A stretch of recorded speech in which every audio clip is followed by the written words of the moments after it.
recorded for future viewing. It will assist the conduct of the business. Participants speak only when invited. Can I firstly ask everyone to mute their microphones and to turn off their video feed?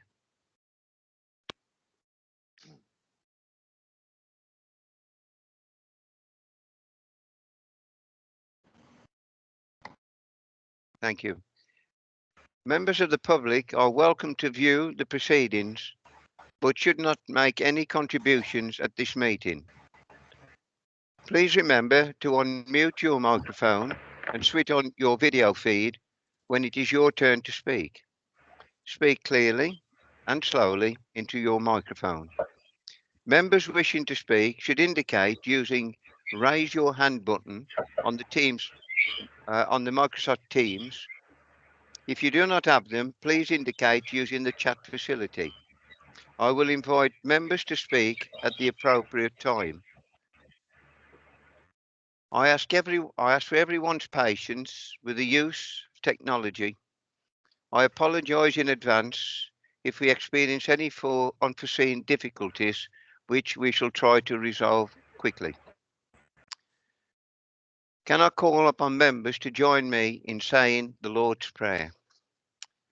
Our Father, which art in heaven, hallowed be thy name. Thy kingdom come, thy will be done on earth as it is in heaven. Give us this day our daily bread, and forgive us our trespasses, as we forgive those who trespass against us. And lead us not into temptation, but deliver us from evil. For thine is the kingdom, the power, and the glory, forever and ever. Amen. Thank you.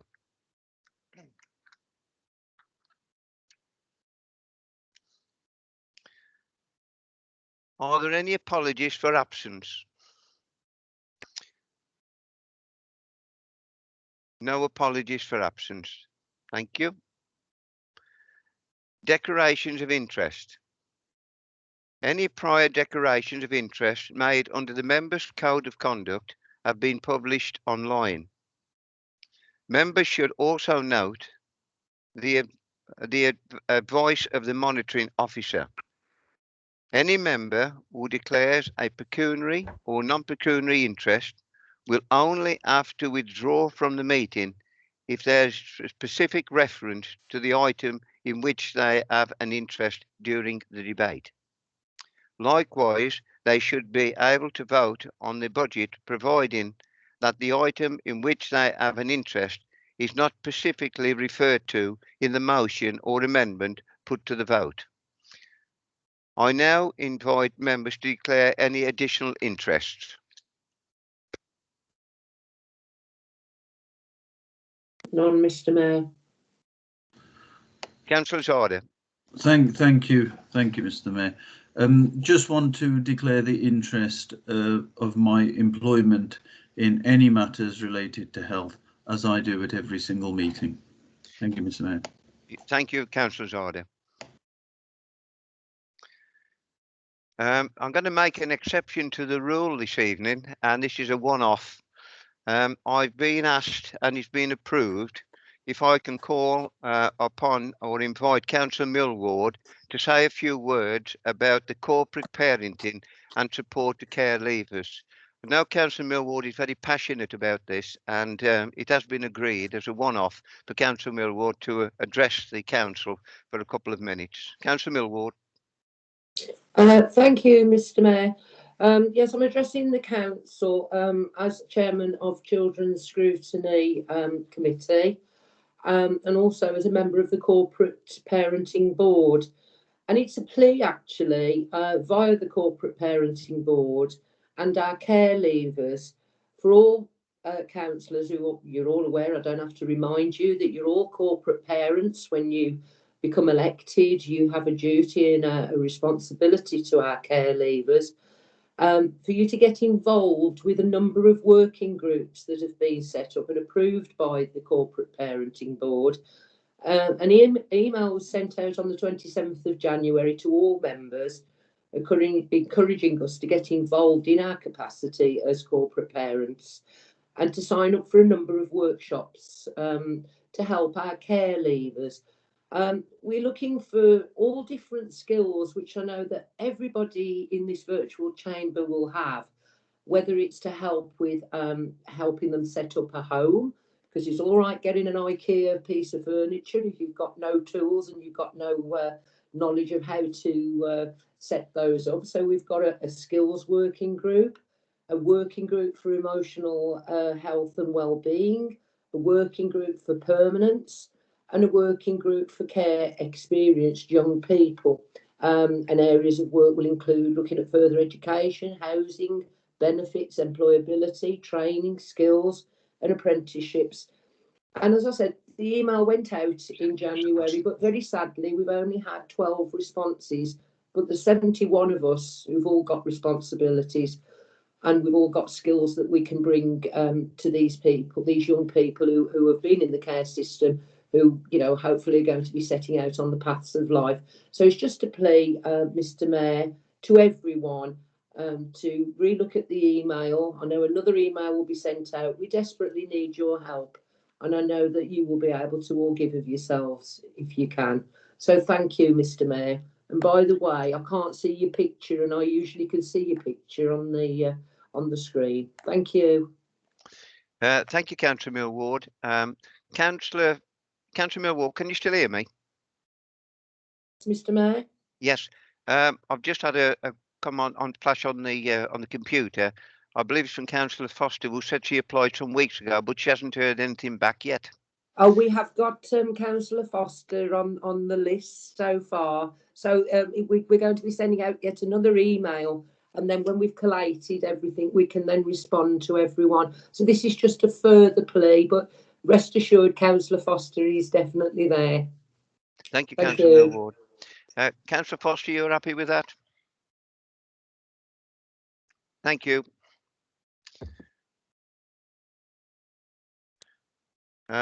Members may be aware that the Acting Chief Executive, Matt Williams, and the Acting Director of Public Realm, Gary Dean, will be retiring from this council at the end of this month.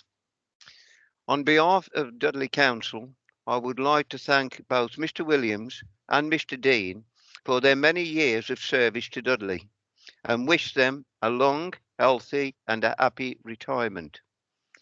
Other members will wish to do or pay tribute. There is a virtual card that is being circulated so that you can actually put your personal message on. And if you would like to contribute to a retirement gift, that can also be take place at the same time.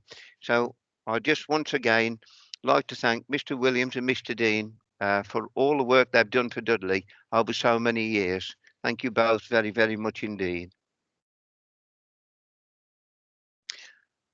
I've had some here, so a lot of you must agree with me on that one. Thank you.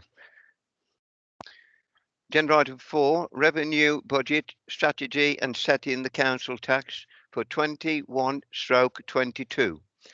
I call upon the leader of the council, who I understand wishes to move suspension of the relevant council procedure rule. I call upon Councillor Harley. Can you hear me, Mr. Mayor? I certainly can, sir. Okay, great, because it's not registering this end. Thank you, Mr. Mayor. I move that under Council Procedure Rule 22.1, the time restriction of 5 minutes referred to in Council Procedure Rule 14.4 be suspended to enable the Cabinet Member for Finance and Legal and the League spokesperson from the opposition group to speak longer than 5 minutes on these reports, and to enable the Cabinet Member for Finance and Legal to speak for longer than 5 minutes in exercise of his right to reply to the debate. I call upon the Deputy Leader to second the motion. Formally seconded, Mr. Mayor. Thank you, Councillor Vickers. Members of the council, do you agree? Agreed. That Aye. is carried. That is Aye. carried. Thank you. Aye. Revenue budget strategy and setting the council tax 21/22. I call upon Councillor Steve Clark. Thank you, Mr. Mayor. I'd like firstly to thank our Section 151 officer and his team for all the work they've done in preparing this budget. I'd also like to thank our revenue and benefits team and Dudley Business First teams for their hard work in supporting businesses and individuals with grants and financial help, and they've been flat out since Easter. And also a very big thank you to all our frontline workers. Thank you. This year, the budget has been developed against the background of unprecedented uncertainty caused by COVID-19. The pandemic has affected every aspect of life in the borough, and the council has had to step up every part of its response so as to support our partners in the NHS and mitigate the human and economic impacts on households and businesses throughout the borough. Our Conservative government has recognised the financial impact, and so far this year we've been allocated more than £200 million of additional support. This includes more than £35 million of general support for additional costs and loss of income due to the disruption of services and difficulties in collecting local tax income. More than £44 million to give business rate relief to retail, hospitality, leisure and nurseries. Around £95 million for grants to businesses. More than £7 million for infection control and other support to adult social care.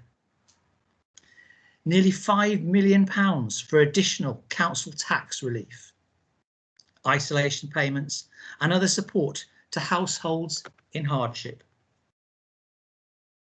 £10 million of support for track and trace and other aspects of the public health response to save lives and protect our NHS.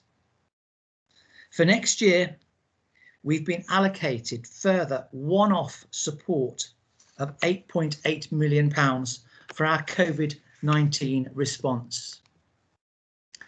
Based on local government finance settlement, our prudent assumptions about local income and our proposals for the council tax, we forecast that our underlying ongoing resources will be broadly maintained in real terms. In deciding how we spend this money, we have consulted and we've had a good response. We have listened to those responses, telling us that people's top priorities are vulnerable adults and children. Over the next 3 years, we will be providing net additional investment rising to over £8 million a year into adult social care, helping to manage rising costs, complexity and numbers of people requiring care. Net additional investment rising to around £4 million per year into children's services, many to support rising numbers of children in care and to relieve pressures on home to school transport. We also need to ensure Dudley is a place where people want to live and set up businesses. And in the last year, we've seen the demolition of Cavendish House, an eyesore that's blotted the skyline of Dudley for decades. And funding has been secured for the road network to link Portersfield with a new interchange and metro. Work is well underway on the new leisure centre in Dudley, and contracts have been let for the refurbishment of Halesowen and the Crystal Leisure Centre. We have given financial support to ensure that, in spite of the challenges from COVID-19, the groundbreaking new Music Institute has been able to open at Cable Plaza in Brierley Hill. More than £12 million has been secured from the Get Building Fund to ensure the future of the very light rail project at Castlegate. More than £12 million has been secured. I do apologise. Around £10 million has been secured from the Future High Street Fund for improvement in Brierley Hill. And looking forward, we are increasing investment in our public realm. A further £1 million next year for pothole maintenance and highway resurfacing. Additional money over the next 3 years to conduct a food waste trial to address ash dieback and to plant new trees. From next year, we propose £250,000 a year for additional police community support officers, as well as additional investment into private sector housing enforcement and to address antisocial behaviour. We'll also be investing in essential support for our frontline services, including information technology, procurement, policy, performance, project management, and equality and diversity. COVID-19 has been and continues to be a human tragedy. We could not have got through this without the hard work and dedication of our council staff. We are recognising that dedication by investing £1.8 million per year to reverse changes to terms and conditions that were made by the Labour Group in 2017. In the short term, we have received significant funding to support our response to COVID, and our reserves are better than expected, though still low relative to the average. In the longer term, we are still a low taxing, low spending council, and officers are still prudently forecasting deficits that we need to address if we are to be fully financially stable. As the government conducts its fair funding review of local government finance for 2022-23 onwards, there will be both opportunity and uncertainty. And rest assured that I will work tirelessly alongside our local MPs to ensure that we get the best possible financial deal that recognises the needs of Dudley. Our external auditors, Grant Thornton, have highlighted the uncertainty in our financial position, and they recommend that we do more to grow our income base. Taking this into account, we are proposing a council tax increase of 4.99%. Even with this increase, we are still proposing the lowest council tax in the West Midlands and one of the lowest in the country. Mr. Mayor, I move this report and its recommendations. Thank you. Thank you, Councillor Clark. Can I call upon the Deputy Leader to second the motion, please? Formally seconded, Mr. Mayor. Thank you. I now call upon Councillor Pete Lowe to speak on behalf of the opposition group. Councillor Lowe, please. Thank you very much, Mr. Mayor. We find ourselves, Mr. Mayor, in unprecedented times as a result of COVID. Not one of us present at last year's budget setting would have predicted that not 12 months on, we would find ourselves in this current situation. Many lives lost, financial uncertainties, both as organisations and individuals, both now and into the future. Here in Dudley, Mr. Mayor, we have had to adapt and change in order to ensure the wheels of democracy continue. Now, at tonight's meeting, Mr. Mayor, often a showpiece in our annual agenda, it will feel a little different. I will be unable to look across into the eyes of Councillor Clark or the eyes of Councillor Harley. And whilst some may say that that could be viewed as one of the very few positives, I personally look forward to the day when the cut and thrust of council debate returns to normal. I miss you all. Now, I would attempt to make this evening's contribution as short and as succinct as the issue allows. At the outset, it's important to note that the people of Dudley have stepped up and made a massive contribution over the last 12 months. We have seen, Mr. Mayor, on a daily basis, whether that be as individuals or as groups, our residents adapt and respond to the crisis.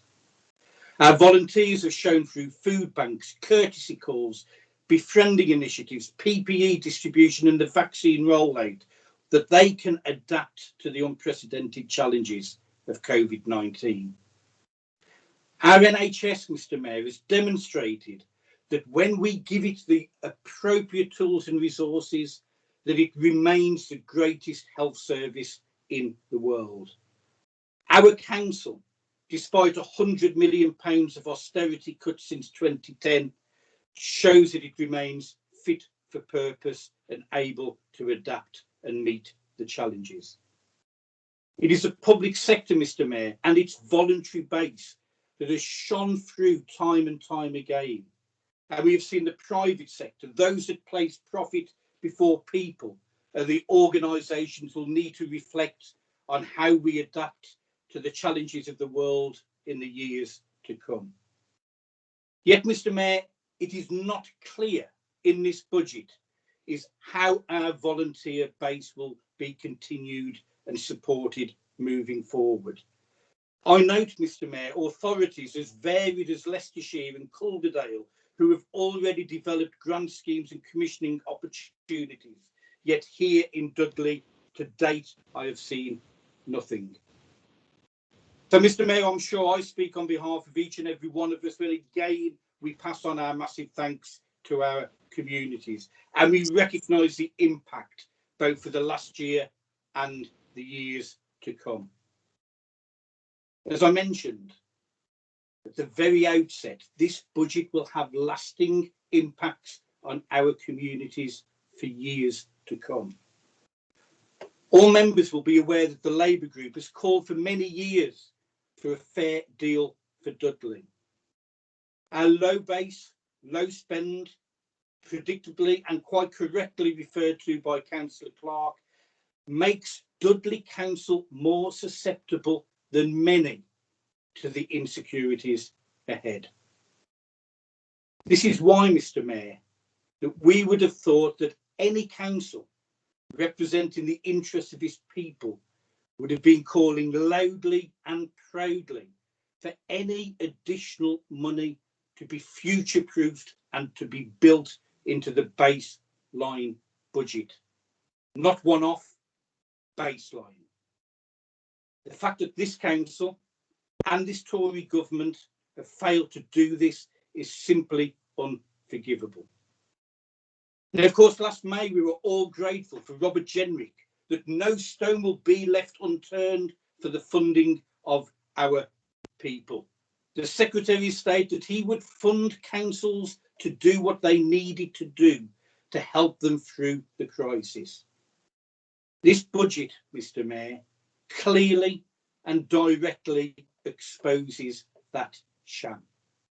What it proposes is that the people of Dudley will be expected to pay for the failings of the government, and again, we believe that that is unacceptable and unfair. Now, we have friends, Mr. Mayor, in the Conservative-run Local Government Association who state that councils face a £2.5 billion funding gap this year alone as a result of COVID. And here in Dudley, that doesn't include the £100 million that I mentioned earlier. If the government had not broken its promise to the people, we would not find ourselves, Mr. Mayor, in the position we do this evening. Now, I heard Councillor Clark talking with regard to the Fair Funding Review that he will work tirelessly. And I hear the words, but I think it's important that we all look at the facts. We in Dudley The Labour Party put forward a resolution supporting a fair deal for Dudley. It was passed with all party support. We would have expected, armed with that resolution, that we would have been knocking down the doors of Downing Street, ensuring that the money was built into budget, defending the very communities that we are elected to serve. Instead, Mr. Mayor, what we have seen is tumbleweed and silence, where party interest has been placed before the interests of the people elected to serve. Now, Councillor Clark talks about the increase in council tax funding, but then talks about it being one-off, which demonstrates that he's nothing of the sort. Now, the very suggestion that the people of Dudley be expected to pay an additional 4.99% shows this authority's failure to argue that money should be built into base budget. In fact, Mr. Mayor, it goes further, because we can see no evidence that the question has even been raised with the government authorities. Mr. Mayor, since October, we have asked Mr. Clark, Councillor Clark, for communication that has been entered into. You, Mr. Mayor, will be aware that I raised a question in full council, will be aware of the minutes of Cabinet, and be aware of the communications that both myself and other colleagues have pushed. The expectation that hard-working families will be hit with the largest council tax rise in years at the very time when many will have jobs at risk and bills to pay is simply wrong. Is that seriously, Mr. Mayor, how we are supposed to thank them for their sterling efforts over the last 12 months? Deliberately not putting additional funding into base is an unforgivable decision, and one that we will not allow this Conservative government to forget. It's wholly unacceptable. We in the Labour Party cannot support the largest council tax rise in years at the very time when our communities will need that money the most. And to reiterate, Councillor Clark has clearly demonstrated with his actions placing party political interests before the interests of the people. Now, we understand the importance of a legal budget, which is why I have gone at length, Mr. Mayor, to outline the failings, not today, but over the preceding months, to take this argument to government. We believe in a fair deal for Dudley, and we note the very regressive tax that council tax by its very definition is. And that is why, Mr. Mayor, we signed that cross-party letter when we were in control around the fair deal for Dudley, of which Councillor Clark was a signatory. Now, I want to, Mr. Mayor, just conclude by looking at some of the areas specifically around social care, because as Councillor Clark has quite correctly alluded to, the costs of social care this year will rise faster than any additional income that is being made available to pay for it. And we welcome in the budget the money contribution to it, but note it's one-off element. And this is why the only choice of government are giving to all town halls is to put the council tax up and ask hard-working families to pay for it, or to cut social care.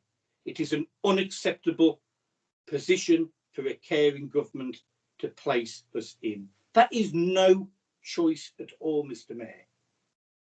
And the government have got it so badly wrong. And this council have failed to advocate on our behalf and make that argument clear. Older people, Mr. Mayor, have suffered enough thanks to the government's failures. Over a third of COVID deaths in the UK as we are aware, have been in care homes. Many of the reasons around the PPE, too slow to roll out testing, too slow to act on hospital discharges, the litany of mistakes carry on. Yet the same government, Mr. Mayor, have been very quick to break the law and hand over multi-billion-pound contracts to their Conservative friends. Councils, Mr. Mayor, like Dudley, need funding to pay for the care older people deserve. But not just now, and not just because of the pandemic. Hard-working families, Mr. Mayor, need support to cope with the hit that their incomes have suffered over the past year. Mr. Mayor, struggling high street businesses need the government to encourage spending, not choke it off with tax rises.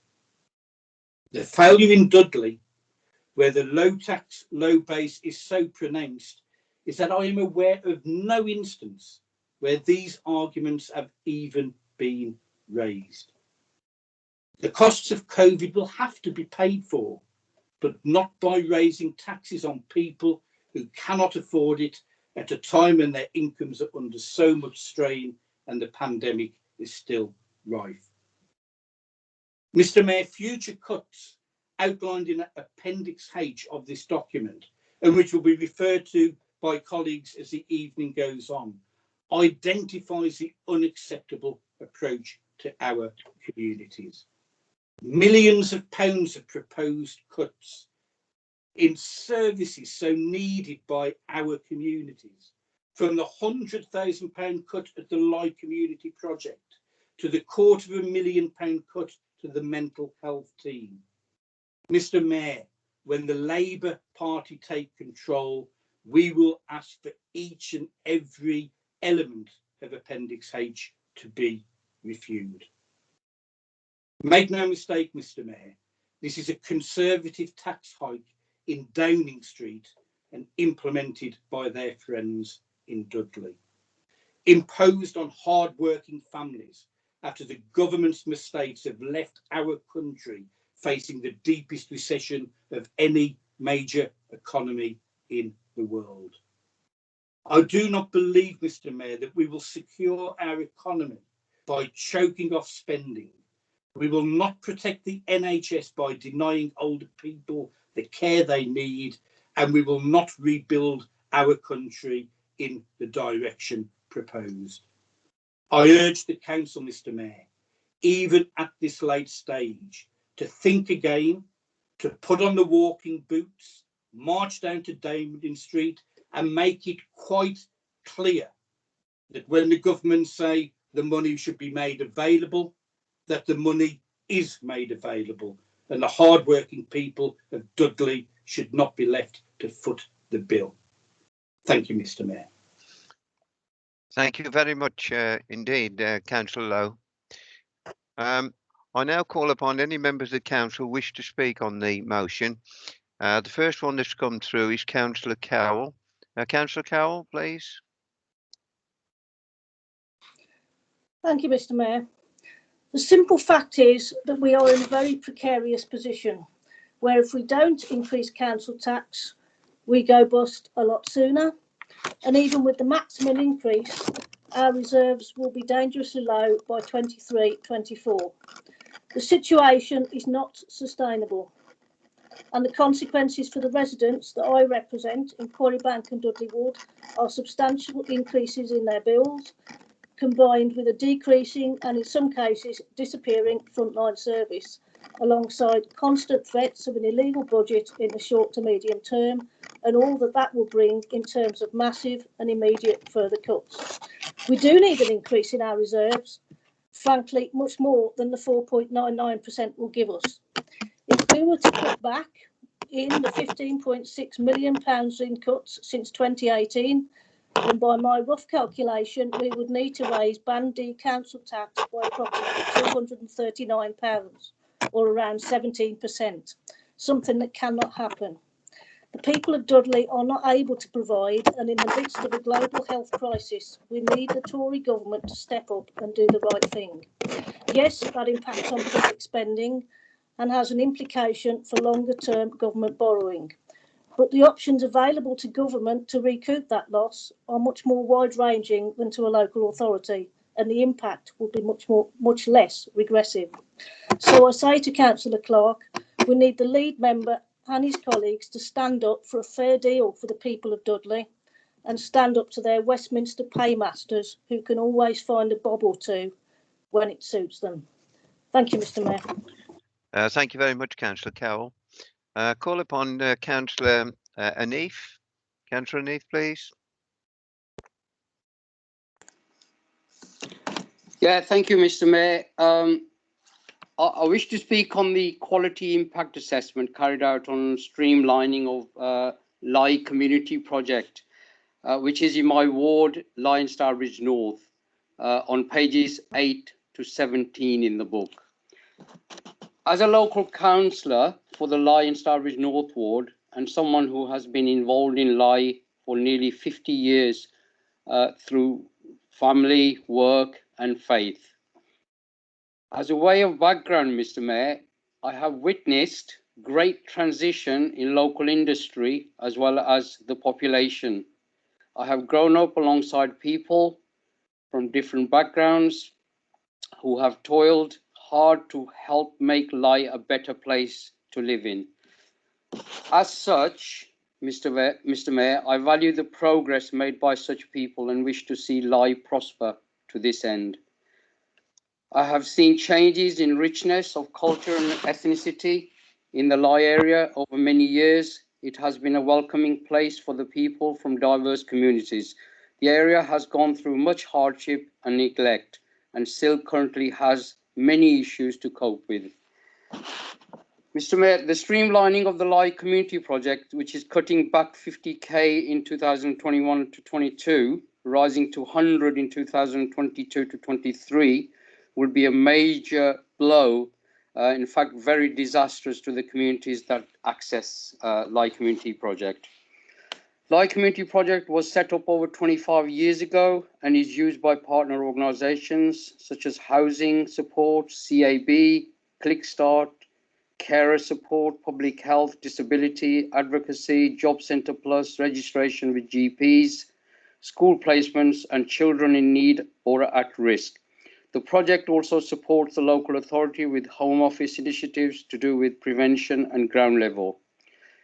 Intelligence shared with the police, including COVID-19, Mr. Mayor.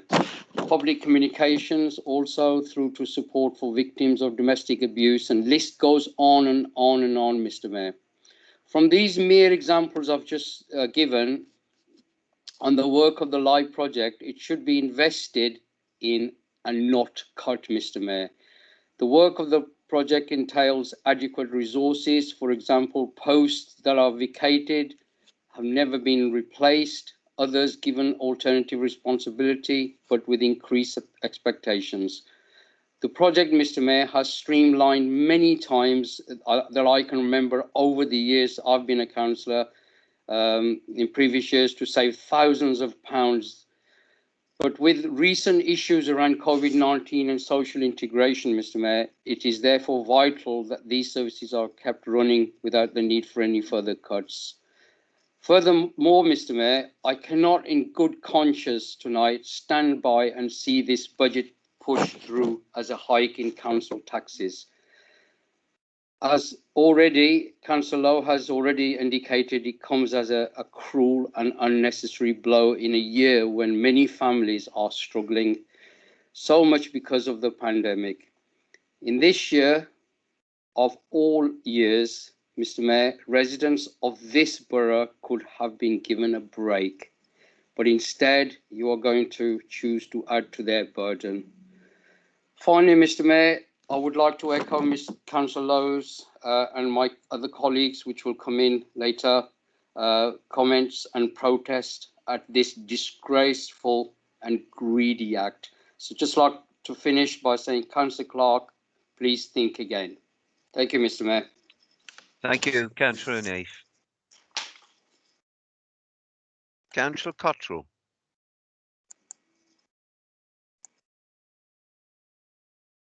Thank you, Mr. Mayor. Thank you.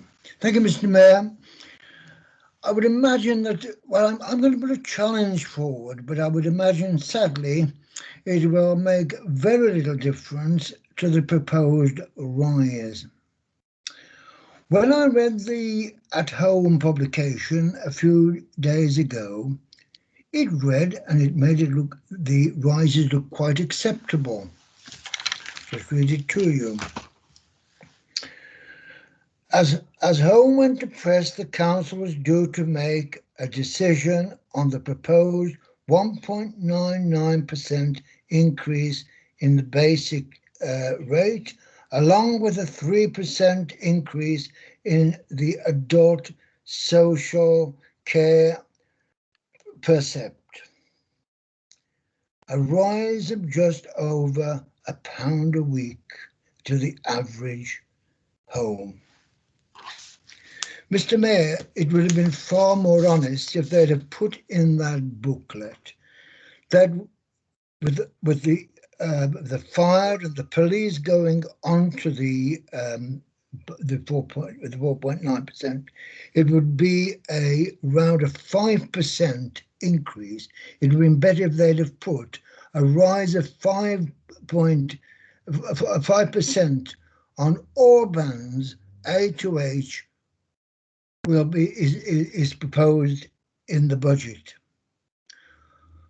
Mr. Mayor, I find the proposals of putting them, in fact, I was gobsmacked a few weeks ago when I learned that the budget was going to be 4.99%. Couldn't believe it. I was at a select committee and I asked the question then, well, how are people going to pay this? Mr. Mayor, it lacks compassion and thought. Considering the devastating backdrop of the last 10 months, unemployment going through the roof, well-known businesses, high street businesses going to the wall, and food banks bursting at the seams. The only comparison we can make with at the present time, those of us that can remember it, and there's a lot on the council that will remember, the 50s and the 60s, just after the war. There were very hard times just after the war. Things were very difficult to get. And this is the only comparison we have in modern time, which was gone on in the last 10 months. But things got better. And hopefully they will get better as time goes on. But Mr. Mayor, now is not the time to raise the council tax in Dudley for the people of Dudley to pay 5%, in around about 5%.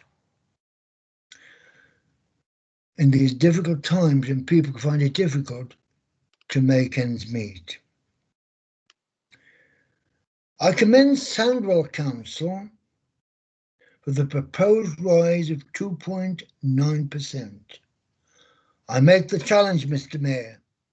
If Sandwell can do it, then all other councils could do it. Thank you, Mr. Mayor. Thank you very much, Councillor Cottrell.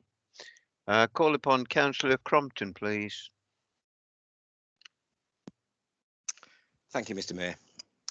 Good evening. Council, when putting forward the budget tonight, talked about the amount of money that have come from central government to the council, and quite rightly so. We faced a pandemic and a situation that none of us have ever experienced before.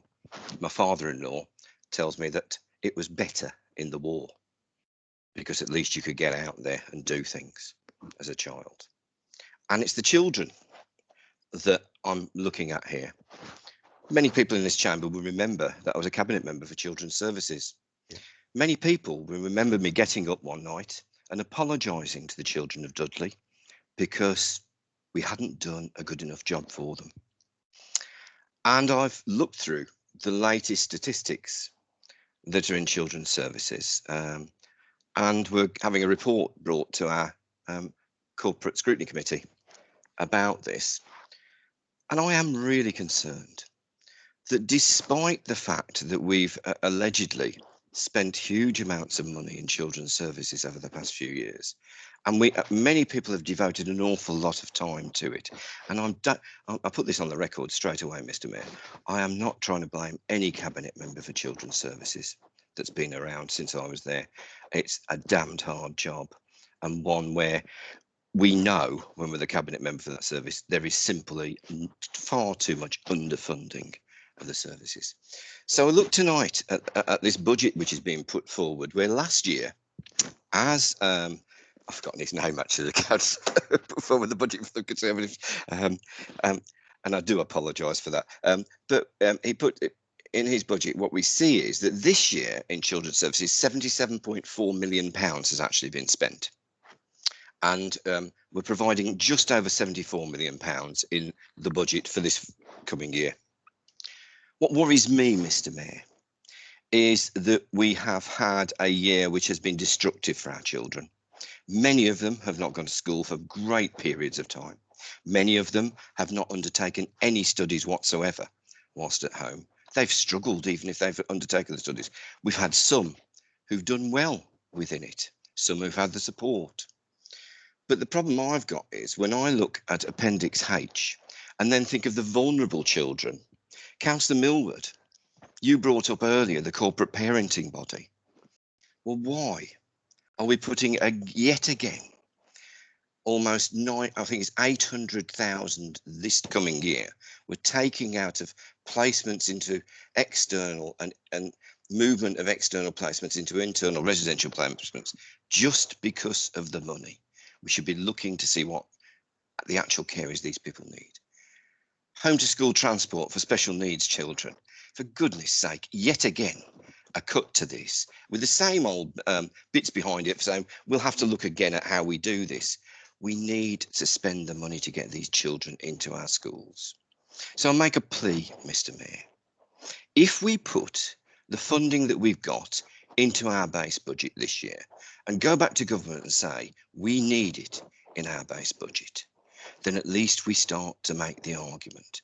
Because if we don't, if we go ahead with this budget, in many ways we simply turn around to central government and say, yeah, you got away with it again. You've underfunded us for years, central government. Dudley has always been underfunded. The money that we need to run this council has to come from a central government pot. And it's not a generosity of central government. It's the money that comes out of our pockets as a nation that comes to fund all of these things. But sadly, this budget does nothing about that and will leave us in this sort of penniless position when it comes to all the things we need. Because leave this with you, all of these children are coming out of quarantine as such in the next couple of months. They're going to be, many of them, on the streets. How do we need to spend our money? We need to spend it to provide food for them, to provide them a place to play together, to provide safety, to stop the domestic abuse which is taking place behind there. How do we do that? By taking away the funding from youth services within our council, by taking away the support that our social workers need. The fact that we've still got so many agency social workers. I was slammed for all this, Mr. Mayor, a few years ago. Why is it that we haven't learnt from that? I don't want another member of the cabinet standing up and apologising, Mr. Mayor. So please, let's get this budget right for our children. Thank you. Thank you, Councillor Crompton. You crack on your time as well. Thank you. Call upon Councillor Bevan, please. Thank you, Mr. Mayor. Tonight, I have listened to Councillor Clark's speech, and I am proud and excited to be part of an administration that wants to make Dudley a better place to work, live, study and socialise. Yet, Mr. Mayor, according to my colleagues on the other side of the chamber, unbelievably, this isn't good enough. Let us take a moment to consider what Dudley Borough residents have got from their Conservative-run council over the last 2 years. They have seen the demolition of Cavendish House, a building that has blighted that area for as long as I can remember. They can see a new state-of-the-art leisure centre well underway in Dudley, refurbishment contracts for the Crystal Leisure Centre and in my own town, Hales Owen Leisure Centre, a decision, Mr Mayor, which is far more favourable to the people of Hales Owen than the one by colleagues on the other side of the chamber who would have preferred to close it. Residents see a Conservative-led council that has risen to the challenges of COVID-19 and given financial support to the groundbreaking new Music Institute, now open at Cable Plaza in Brierley Hill. They see the leader of the Conservative-run council secure more than £12 million to ensure the future of the Very Light Rail project at Castlegate. They see a Conservative council securing around £10 million from the Future High Streets Fund for Improvements in Brierley Hill. It is also a Conservative-led council, Mr Mayor, that will fund a further £1 million of pothole repairs and highway resurfacing. Mr Mayor, these are just some of the highlights from Councillor Clark's speech, and this represents real value for money, attracting significant levels of investment to deliver flagship projects for our residents. This, Mr Mayor, is against the backdrop of the lowest council tax in the urban West Midlands. All we would have seen from the other side of the chamber would be delay, dither and blame. My party has a track record of securing record levels of funding for these exciting projects, whilst over there, Mr Mayor, the Labour Party failed to secure this kind of investment when they last had the chance to run this council. Mr Mayor, we are a low tax, low spend authority. I appreciate that, and the people of Dudley appreciate that. Residents and businesses must balance their finances, and we do the same with the public purse in Dudley. The reason, Mr Mayor, that this budget is not welcomed on the other side of the chamber is because over there is a mentality of opposition for opposition's sake, where the chance to make a soundbite is key. The opposition tonight is woeful because there is nothing to oppose and they know it. Labour make the arguments they do because they do not have the responsibility of being in control. If they were, they would find that they could not afford to take the protest politics line they have. They could not afford to blindly follow the leader of the Labour Party's line. They would have to make a decision like their counterparts in Wolverhampton, Coventry and other Labour-controlled authorities that have decided to raise the council tax. Mr Mayor, I commend this budget to the council, an incredibly positive statement in times of great challenge and adversity. Thank you, Mr Mayor. Thank you, Councillor Bevan. Councillor Lawrence, please. Thank you, Mr Mayor. Mr Mayor, I wanted to take the opportunity tonight to celebrate the small businesses of Dudley, and especially those in my ward of Kingswinford North and Wall Heath. These businesses are the engine of our local economy, from small cafes, pubs and boutiques to larger engineering firms and manufacturers. No one has been spared from the disruption of COVID-19. As a small business owner myself, I fully appreciate the difficult times they've all faced over the past 12 months and of course the uncertain future.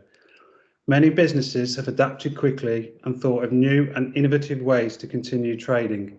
However, some have had no choice but to close their doors. But this Conservative government has stepped up and given assistance without hesitation. As mentioned earlier, as an authority, we have distributed over £95 million in business grants. That's £95 million direct to those businesses that needed it. And due to the magnificent work of our teams here in the council, these grants have been in the bank accounts of the people who needed them quicker than most other councils across the country.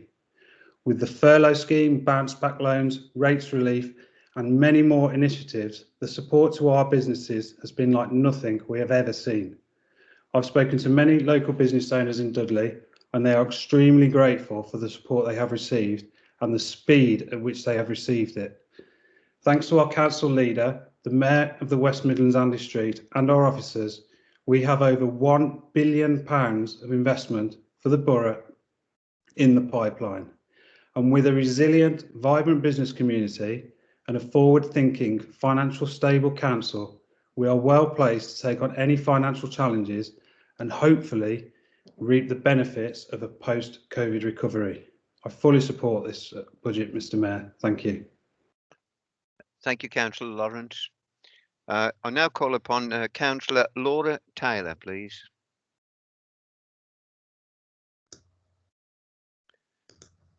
Thank you, Mr. Mayor. First of all, I'd like to express my support for the budget that's been brought in front of us tonight. This administration has shown that its ability to positively manage the finances of this council. The opposition refer to cuts in the report, but I want to pay tribute to colleagues and officers of the council who have collectively reinvented services and made efficiencies, which has essentially provided more services for less money. And this is a real tribute to some exceptional work. Without this thinking, we wouldn't have been able to improve the safety of this borough. We've been investing in our antisocial behaviour teams and our CCTV. We would have been left with an outdated and ineffective system. It was not only ignored under the previous administration, but a blind eye was actually turned when it was noticed that the system wasn't even functional for large periods of time. The result of this was that the safety of our communities was put at risk, which is unacceptable. Our investment gives our residents peace of mind, and without this smart budgeting, we wouldn't be able to achieve this. Mr. Mayor, I am delighted that we've been able to reverse the cuts to the terms and conditions. It recognises the fact that our staff are our greatest asset and they should be treated as such. Mr. Mayor, I would like to congratulate my colleague, Councillor Clark, for delivering such an ambitious and compassionate budget, especially following what has been an excruciating year for so many of our residents. It provides optimism and it's providing exciting opportunities for the entire borough, and I fully endorse this report. Thank you, Mr. Mayor. Thank you very much, Councillor Taylor. I call upon Councillor Casey. Kieran Casey. Thank you, Mr. Mayor. Well, like my colleagues, Mr. Mayor, I have to say how disappointed I am in the proposals before us this evening to raise council tax. I think the points that Councillor Lowe and many of my colleagues have made in their contributions are vitally important. At a time when our borough is going through extremely difficult times, as we all know, as a result of this dreadful pandemic and the considerable impact this is and will continue to have on our local and regional economy, with many residents right across our borough being extremely worried about their jobs and the impact on their household finances, with unemployment on the increase, the claimant count locally increasing over 73% over the last 12 months, that we're now going to ask them to pay even more money out of their budget on their council tax. Many residents right up and down this borough, Mr. Mayor, will be extremely concerned about this, and rightly so, as it didn't have to be this way. That's why it's extremely disappointing that the controlling group, who've had the chance for many months to raise this with government ministers, with the Secretary of State and their party colleagues in Westminster, that we now find ourselves in a position whereby instead of the government covering the costs of this rise and ensuring it was built into our base budget to save local residents further expense and give them a much needed break whilst the economy recovers and whilst they're worried about their finances and their jobs, it now means that we obviously have proposals here before us tonight to increase council tax for those already hard-pressed residents across our borough. So like my colleagues, Mr. Mayor, I think to increase council tax at a time like this will only make things harder. And again, it didn't have to be this way if national government would have stepped up to cover these specific costs. And I have to say, Mr. Mayor, I've listened to contributions from the controlling group tonight, and it's all good and well for members in the controlling group to reel off a list of things that they've been involved with whilst in control of the council. But this is what local people expect. This is what they pay their council tax for. And this is what they expect of their representatives, to take our borough forward and to also, Mr. Mayor, to take account of the situation and the circumstances and to make decisions that do not place a further burden on them. And I have to say to members opposite as well, Mr. Mayor, that the point was made about what would happen if we were in control of this council. And I have to say what would have happened is that we would have made our case to Westminster far better for a fairer deal for Dudley and for the government to have covered these costs than have been made by the controlling group. So having said that, Mr. Mayor, I won't be supporting this proposed increase in council tax this evening. And before I finish, I would like to ask the Cabinet Member for Finance some questions that he can respond to in his reply. And I reference what he said in his speech about working with local MPs to get a fair deal for Dudley and the fact that we need to increase our income generation as a council. So on that basis, can he let me and the council know what has happened in this instance? Why, as I said this time last year, Mr. Mayor, that we need new and innovative ideas to generate income as a council to put us on a more financial sustainability moving forward, that we don't see any innovative ideas in this budget for income generation other than a council tax increase, and why this funding, as we've mentioned, has not been secured from the government to spare a further burden on local residents.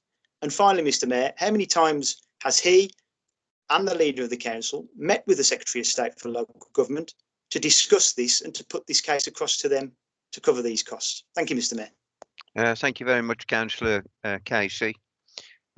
Councillor Halley.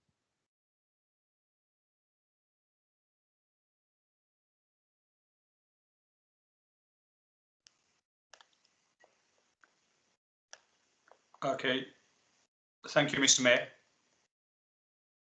First, I want to start by paying a tribute to NHS and social care staff, key workers and community volunteers, all of whom since the start of the pandemic have gone above and beyond the call of duty in keeping us safe, often at the expense of putting their own and their families' lives at risk.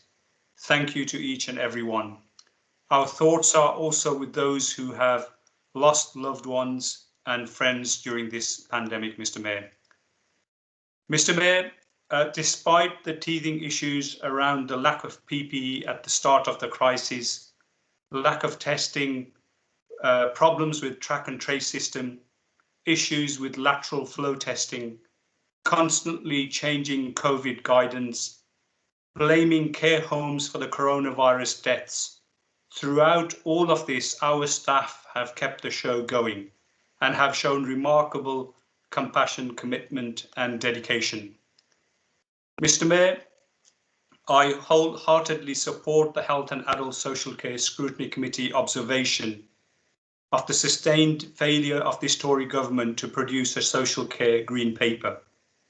I'm also in agreement for cross-party representation to be made to the government for more funding for social care. However, Mr. Mayor, I would not hold my breath, because when we asked to send a letter to Matt Hancock to increase the salaries of nurses, healthcare workers and care workers, the Tory administration shied away. And as for this Tory government, Mr. Mayor, I can't believe their sheer arrogance and failure in acknowledging or responding to our letters requesting that more support for our frontline care workers, and that the £10 billion contract for track and trace given to underperforming private companies should be diverted to local councils and public health teams who have expertise in this area.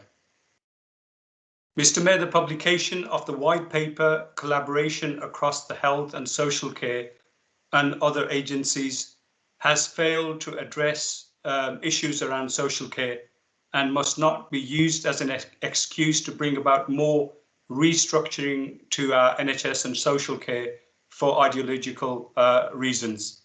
What is needed is sustained investment from the Tory government to meet increasing demand, rather than a hand-to-mouth approach when it comes to allocating resources to services that are already far stretched. Mr. Mayor, we must not forget that we are still in the depth of the pandemic and we don't know which turn it will take next. The fragility of the care market over the past 12 months is well known, with occupancy levels falling from 95% to 80%. There are significant pressures on domiciliary care provision. The consequences of the COVID crisis are likely to remain with us for a long time and peak much later than the actual pandemic. And social care will be faced with unprecedented challenges in meeting the increased demand, Mr. Mayor.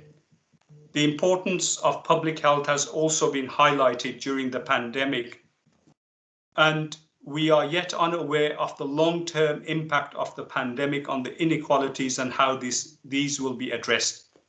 On top of all this, we are faced with the prospect of a recession, high levels of unemployment, higher levels of poverty, and unfolding implications of Brexit. Social care and public health both require long-term investment, commitment by the Tory government, which promised that they would fund councils to do whatever they needed to help them through this crisis. It is unfair to force tax increases on local people who have been affected by the pandemic and struggling to make ends meet. Mr. Mayor, I therefore can't support the proposed 4.99% increase in council tax and add further pressure on people's mental health and well-being. Thank you, Mr. Mayor. Thank you very much, Councillor Halley. Councillor Barlow. Thank you, Mr. Mayor. Mr. Mayor, I've listened to the conversations that have been made so far. I'm going to deal with the savings that have been proposed in this budget. Adult social care is the largest controllable budget within this council, and as such has consistently contributed towards the council's medium-term financial strategy, and this year is no exception. There is a strong culture of resource management and stretching every pound as far as possible within the Adult Social Care Directorate. The service is continually innovating and creating in order to protect frontline service and frontline care for our residents. The savings for the council to consider today have been modelled over the course of the past two financial years, and where required have been subject to equality impact assessments that are included in today's papers. Mr. Mayor, in order to contribute to the financial sustainability of the council, we have moved adult mental health services back from the former Dudley and Walsall Mental Health Trust to Dudley MBC, saving management overheads and increasing productivity and capacity to meet mental health needs. We have ensured the increasing disabled facilities grant makes a fair contribution to the cost of administering the scheme, a service that has reduced waiting times and delivered better outcomes in the last 12 months. We have modernised our charging for care and ensured updated, fairer charging principles are applied across the board.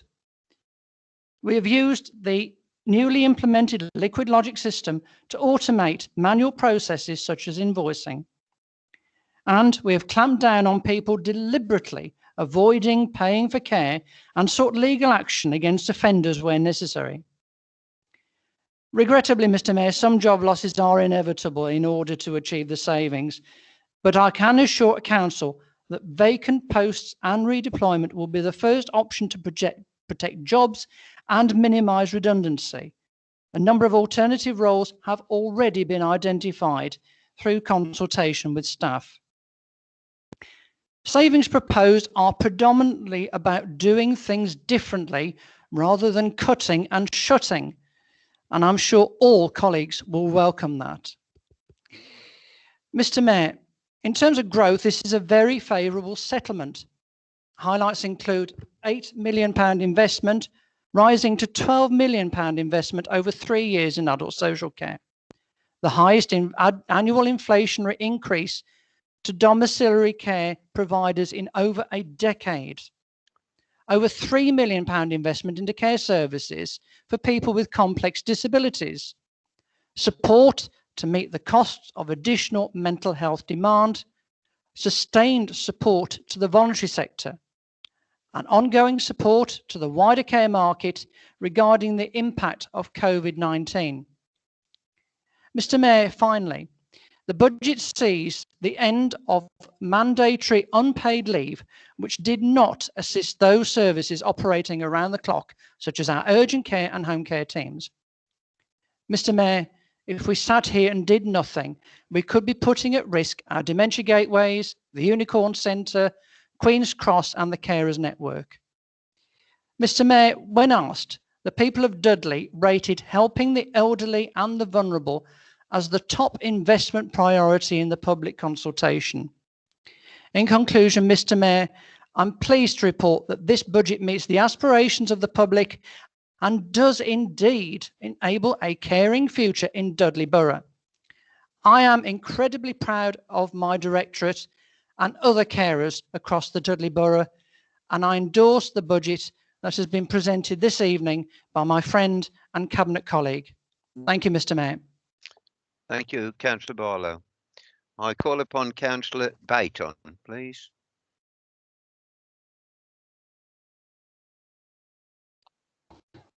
Thank you, Mr. Mayor. Can you hear me, Mr. Mayor? Can you? Yes, Councillor, we can hear you. Okay, I thought actually that there were a significant number of people before me. I've purely gone on the list that you gave in front of me. I take it, Mr. Chief Executive, as they come through. Could you just carry on then, Councillor Bayton, please? Yes, yeah. Thanks. Thank you. So, I mean, following on really from Councillor Barlow, my contribution is really around the recommendations from the Health and Adult Social Care Scrutiny last meeting, where the cross-party scrutiny meeting made a recommendation that the budget be reviewed by Cabinet to remove the demand for savings to be made in 21-22 from adult social care. The committee had applauded and recognised the outstanding work over the last year, and that now was not the time to take money out of those frontline services. And whilst I appreciate that we have the equality impact assessments, for all of the reasons that Councillor Hanif raised in his contribution earlier, now is not the time to be taking those funds out of those frontline services that are working with and delivering for some of our most vulnerable and deprived communities, and some of those communities which have been hardest hit during this pandemic. So firstly, I'd like a response from Councillor Clark as to whether or not the recommendation of the Health and Adult Social Care Committee was actually considered by the Cabinet. And then I'd like to move on to the voluntary sector. We know that the voluntary sector, and again, this was another recommendation from the Health and Adult Social Care Scrutiny. Voluntary sector was absolutely, we could not have delivered in this borough the level of support to the people who needed it without the voluntary sector supporting us. We could not have done it, and we know that the voluntary sector has been hard hit over the last 10 years because of austerity. They have seen funding stripped away from them, and they've had to battle and fight and bid for every available pot of money. We know that we've had a significant amount of ring-fenced and unring-fenced money into this borough to support the COVID effort. And it seems to me that the majority of the unring-fenced money, I can't see where this has gone to in terms of the voluntary sector. I can't see that they've had any opportunity to bid for significant amounts of money, as have been done in other parts of the country. Councillor Lowe indicated that both Calderdale and Leicestershire have done things very differently, and they've given their voluntary sector the opportunity to bid for some pots of money. We don't know what this voluntary sector is going to look like after the pandemic. They've lost the ability to be able to fundraise over the last 12 months. And as I've said from the start, we could not have delivered for the people of this borough without the voluntary sector. And I have to say, I was extremely disappointed with Councillor Clark's lack of mention in his contribution to the marvellous, outstanding work that this voluntary sector have done within the borough. Thank you. Thank you very much, Councillor Bayton. Call upon Councillor Kesey, please. Councillor Kesey.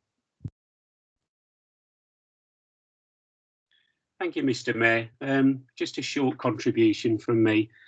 Firstly, can I completely agree with the sentiments offered by Councillor Baton. Just the voluntary sector in Dudley has been outstanding throughout this pandemic and should be congratulated. I wasn't actually going to speak tonight, but what I believed would happen has happened.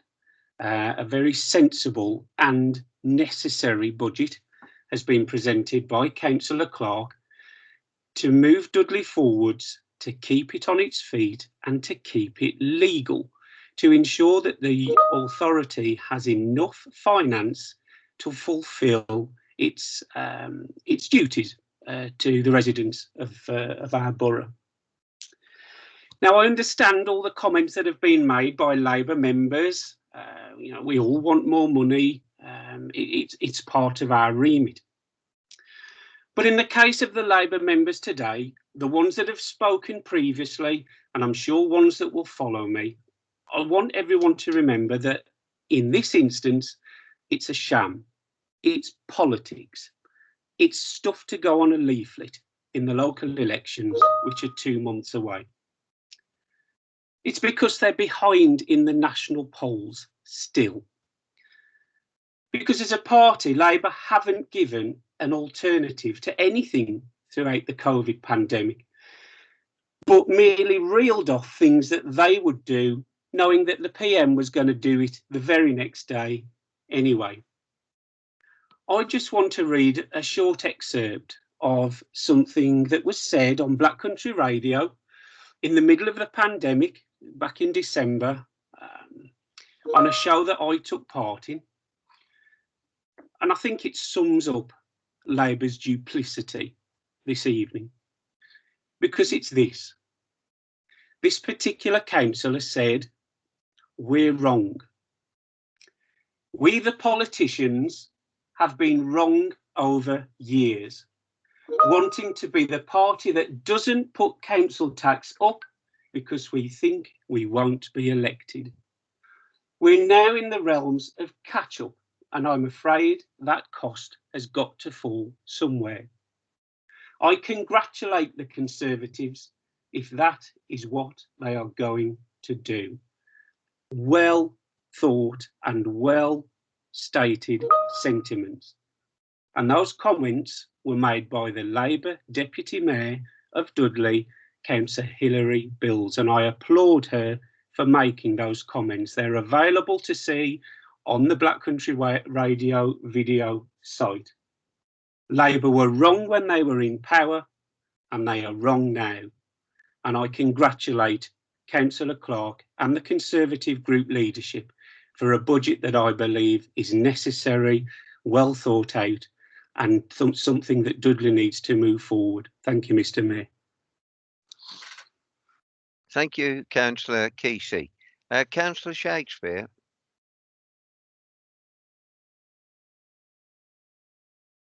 Thank you, Mr. Mayor. Public realm is extremely important to all of those who live in and visit our borough, and we know this as local people see and rely on our services every day of the week and year. They equally contact us regularly with over 200,000 inquiries each year. This is why we believe it is important to invest in the infrastructure and maintenance of our environment and our street scene. In saying this, I not only want to publicly thank everyone in public realm for the work they do on a day-to-day basis, but particularly since we've had our first lockdown last March, which have seen our frontline teams who have been out on our streets day in, day out, delivering a virtually seamless service and pulling together to empty our bins, collect our recycling, our green waste, maintaining our parks and beautiful nature reserves, maintaining our roads, and collecting our litter. These were some of my heroes, because despite everything being thrown at them, including earlier this year, increased COVID amongst staff, ice and snow, and increased waste volumes, they delivered and often went the extra mile to do this. And I thank them from the bottom of my heart for their commitments to our residents, particularly throughout the last 12 months. Last year, we invested 2.67 million in public realm. not only to meet pressures, but to provide new growth to improve our borough for the people who live in it. This growth included 1 million for waste to meet disposal pressures and additional bin rounds to accommodate new homes and increased levels of waste generation and new street recycling collections. 850,000 for highways, new money for highway repairs, cleaning to prevent flooding, improving street signage, new national streets database and maintenance of traffic signals. We provided money for new nest. This followed investment to build a new wells, which and this together with the fact that we received National Nature Reserve status by Natural England gives us so much to be proud of at Saltwells Nature Reserve. We also, Mr. Mayor, reversed the previous administration's decision to stop cutting grass on 131 sites in the borough and reduce the frequency of grass cutting in our churchyards. We increased maintenance of public rights of way and increased emptying of litter bins on our parks and open spaces, and much needed investment in the management of our tree stock for new tree works and planting. An additional 250,000 growth for improved street cleansing, targeting our main entrances to the borough. And we were awarded 3.8 million from the government's Highway Challenge Fund to improve the condition of our roads on bus routes, which we have done. In recognition of what we know people of this borough want to see, this year we have further invested in public realm with a package of measures that will see an investment of 1.31 million for 21-22, 1.761 million for 22-23 and 1.8 million for 23-24. In addition to meeting inflation costs for waste disposal, we will be introducing a food waste collection trial in 22-23 before a full rollout programme the following year. We have further invested in the management of our trees and new planting and new resource to support the traffic regulation order work that's required due to our major regeneration projects taking place in this borough. We have also put an additional £1 million in the budget this year for repairs to our highways. This will provide both proactive resurfacing work and essential patching and pothole work necessary following the damage caused this winter and its impact on our infrastructure, and will support the repair of thousands of potholes in addition to resurfacing work on an additional for our residential roads over the course of the year. Our investment in public realm recognises the importance of our frontline services who have maintained essential services since the start of the COVID epidemic. Our gritting teams have also been extremely busy over the winter period, supported by our staff at Lister Road Depot, and have already been out on over 70 occasions, double what we did last year, and have also regularly gritted the many test and vaccination sites across the borough to ensure our residents can travel safely. It's expected that our new playing pitch strategy, when completed, will provide greater opportunity to generate new funding, replacing proposed savings in this area, which were not required due to COVID restrictions on the playing of sport. Mr. Mayor, I support this budget. Thank you. Thank you very much, Councillor Shakespeare. Can I now call upon Councillor Angus Lees, please? Thank you, Mr. Mayor. First, I'd like to say that I totally support this budget wholeheartedly. Probably one of the best budgets I've seen since becoming a councillor, and in very, very difficult circumstances. The government have not shrunk away from providing the funding. And as our Chancellor has recently said, there is a lot more to come to get this country and our council areas back on its feet. Councillor Lowe talks of or about the budget being a sham and all the Tories have done is give the residents tumbleweed. Well, Mr. Mayor, the last time I saw tumbleweed in the borough was when I was a fairly new councillor. Labour were in power, and I was driving back from a full council meeting, and all I could see down the Pedmore Road going towards Brierley Hill was overgrown reservations, litter in the gutters, and tumbleweed. An absolute disgrace. They had cut thousands, if not hundreds of thousands, from green care, frontline services, and the borough was beginning to look like a Wild West shantytown. Mr. Mayor, the Labour administration have a recurring soundbite. The Tory government making cuts to the council of 100 million since 2010. Well, I feel honoured and proud to see the millions, billions in fact, of money that the Tory government have put into this region.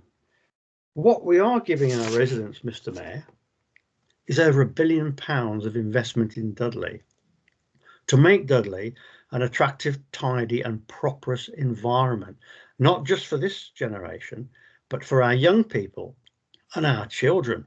And in fact, having just become a grandfather twice before Christmas, our grandchildren, to grow and thrive and have the opportunities to realise their aspirations. And that's what it's about. This budget supports that. And I've enjoyed playing my part working in the West Midlands Combined Authority, the various boards I sit on, making sure that Dudley Borough receives its fair share of investment. That was one of the objectives that our leader, Councillor Harther, gave me.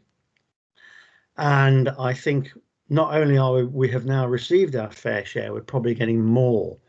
At a recent regeneration meeting that I attended, where we have a dashboard with traffic light systems, every single project as regards funding was not showing red anymore, which it had done for the previous 2 years. Every project up to date at this point of time and well funded. Mr. Mayor, what have Labour done in the past? Nothing. Hippodrome, Cavendish House, nothing. All they have done is waffle, be indecisive, delay decisions, and they have failed their residents, our residents, abysmally. I fully endorse this budget, and it will support taking Dudley forward, realising its potential as one of the best places to live in, to work in, where 82% of the people who live in this borough work in this borough and thrive in. Thank you, Mr. Mayor. Thank you, Councillor Lees. Councillor Ridney?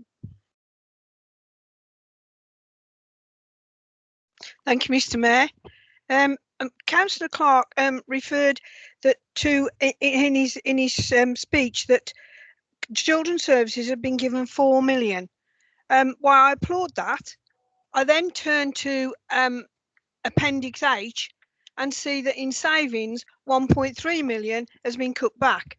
The savings referred to in that appendix is most was mentioned in the Ofsted inspection prior to Christmas. So I'm a little concerned that in areas where we should be pushing forward to improve the service, we are facing cutbacks. I think my colleague Councillor Crumpton referred to the managed step down from external residential placements, and I'm quite concerned about that we are actually cutting from services that Ofsted wanted us to improve. I'm not saying that improvement is solely by throwing money at it. Improvement is about all working together, and I do applaud what Councillor Crumpton said about the home to school transport. That's time that was sorted out and put to bed, because it's been on every budget since 2017. What I am concerned about, I've looked through all of this budget and I can't find any budget that is specifically given to our children's health and well-being. I am very much afraid that we will meet from next Monday, when they start coming back to school, that we will start to see the effects of this lockdown and this pandemic on the children in our borough. If you notice, I am not referring to just deprived areas. I think this has affected children across the borough. I'm not saying that it's in one particular area, right across, and we need to put funding together. One of the things that I noticed during the first lockdown, all the play areas were closed. The children couldn't use that equipment. So perhaps we need to invest within the next few years in natural play areas that don't need to be clean. They are natural play areas. They enhance the environment with fresh air. They allow the children to play and to learn and to see nature. These things we hadn't got during these lockdowns. Why we can't have a line somewhere in this about children's health and well-being? To me, that is really important, and I don't think we have seen yet or recognised yet the amount that the children's health and mental health has suffered. We will only see that when we get them back into school and teachers can start telling us the effects that we've seen on these children. One of the things I would just like to take a moment though to say, in my own community, Cosley East, I would like to thank all the volunteers, those that worked on the food bank and businesses that helped to support that community, and in particular to Big Local, who put forward £25,000 of funding for devices in our schools. I am absolutely as proud as punch of our area because they have pulled together, but I don't wish to say it's the only area. I think across the borough, as was mentioned earlier, the borough has pulled together to help and support each other. But I am asking, can we please have specific funding to take care of the health and well-being of our young people, and that's those from 0 to 25, all of them, because we need youth services as well. We really do need to pay attention. That should have been in this base budget. If we've got extra funding, put it in there to improve these children's lives and to help them recover from this pandemic. Thank you, Mr. Mayor. Thank you, Councillor Ridney. Councillor Millward. Thank you, Mr. Mayor. It was in relation to Councillor Crumpton when he referred to the savings in children's services. And of course, Councillor Crumpton will be aware, as many of us are who deal in children's services, that external placements are an absolute huge drain on the budget for children's services.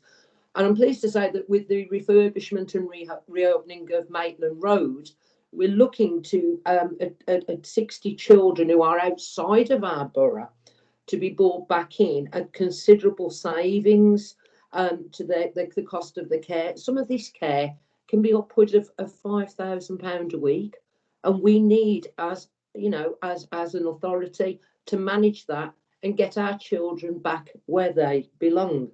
So that's one of the reasons that was put into the budget, was to manage that.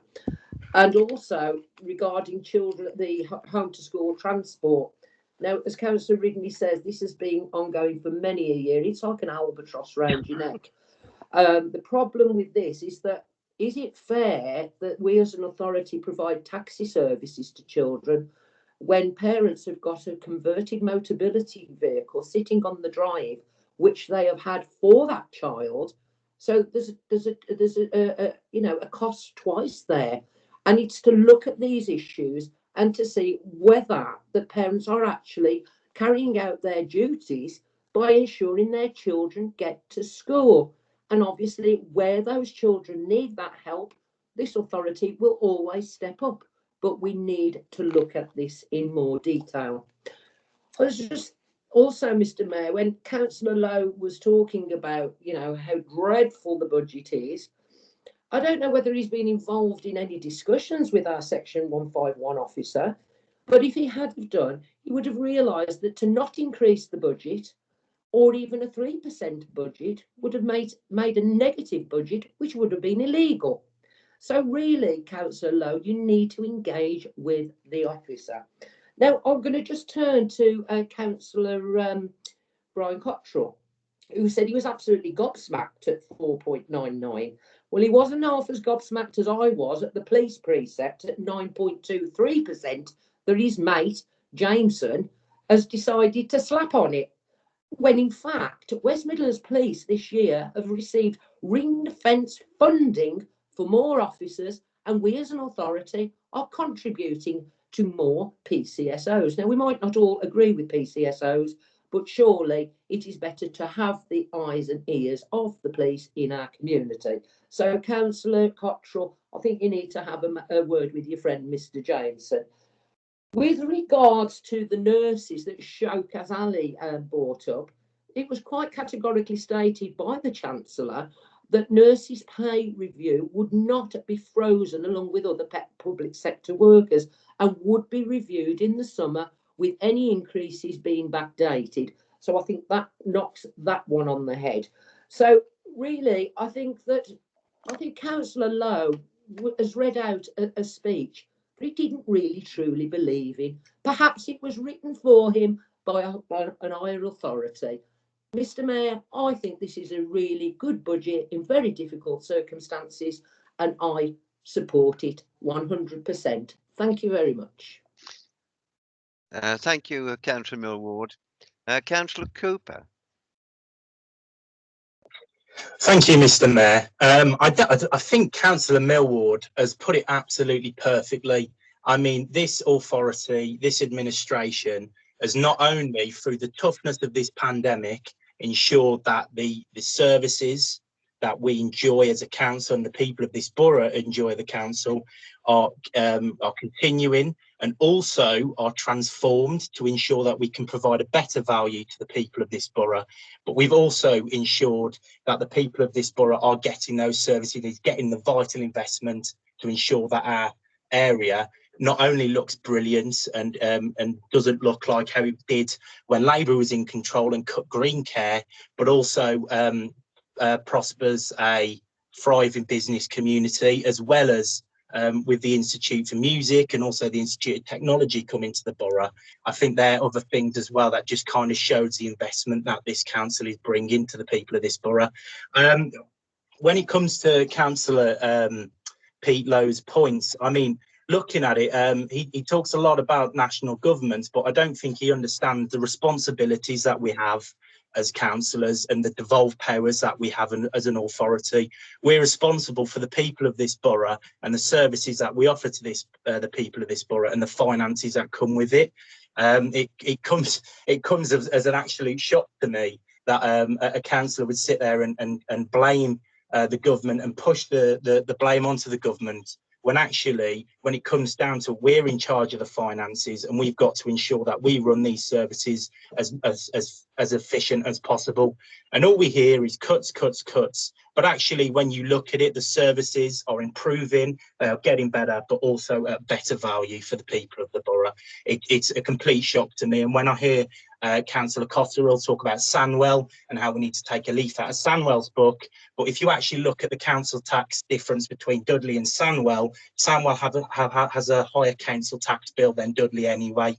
So, I mean, it's a complete political point. And I think, as Councillor Millward says, I think it does have something to do with the fact that their national party leader has pushed this narrative of no council tax rises nationally. And I think if it was led down to the local Labour Party themselves, they might have thought differently about this. This is a brilliant budget that puts in the things that the people of this borough need. And if it was left down to the opposition, we'd be seeing our leisure centres closed as they proposed a few years ago. We'd be seeing our green spaces and our areas left destitute because of inadequate funding into green care. And this is what the Labour opposition would have imposed on this borough. And I think that's something we need to look at and take into account, because I think it's ridiculous that we're sitting here having this argument when we need to ensure that our finances as a local authority, and we have the responsibility to do it as well and to keep our budget legal. Thank you, Mr. Mayor. Thank you, Councillor Cooper. Councillor Burston. Thank you, Mr. Mayor. Yeah, it's been said elsewhere tonight that this last year has been overshadowed by a crisis that no one could have foreseen, and that is very, very true. However, we are where we are, and to its credit, this council has risen commendably to that crisis, given that it has been a truly unprecedented event in the history of local government, including in this authority. As such, the leader of the council, his cabinet colleagues and their officer teams are to be applauded for everything they have achieved in the face of a truly daunting challenge. Of course, it would be nice to think that, as Councillor Lowe has implored, the Cabinet Member for Finance will be able to twist a few more millions out of central government to repair the council's depleted coffers. However, the sad truth is that, in the real world, there is still no magic money tree out there. It would have eluded Jeremy Corbyn had he won the last general election in December 2019. Grief, what an eternity that now seems. Truth to tell, it will ultimately elude Boris Johnson too. Alas, there is no magic money tree in the fantasy world that is Dudley Labour Group, who would kid us that national government is capable of miraculously stumping up dosh without some poor taxpayer somewhere having to be shaken down. So, regardless of whatever financial wheezes the Chancellor may or may not come up with in the end, the truth is that the cost of dealing with this pandemic will, in the end, have to be paid for by real people, and it will cost them real money. Mr. Mayor, let's just recap what those unprecedented costs are. Up to the end of the last year, the government has spent a colossal £169.3 billion on COVID-related costs, greater than the entire budget for the NHS in 2019. 46 billion of that cost is accounted for by the furlough scheme alone, half the money that this country spent in 2019 on its entire education budget. Meanwhile, thanks to lockdown and reduced economic activity, tax receipts have plummeted by 7.8%, a massive 39.6 billion, more than what we spent in 2019 on defence.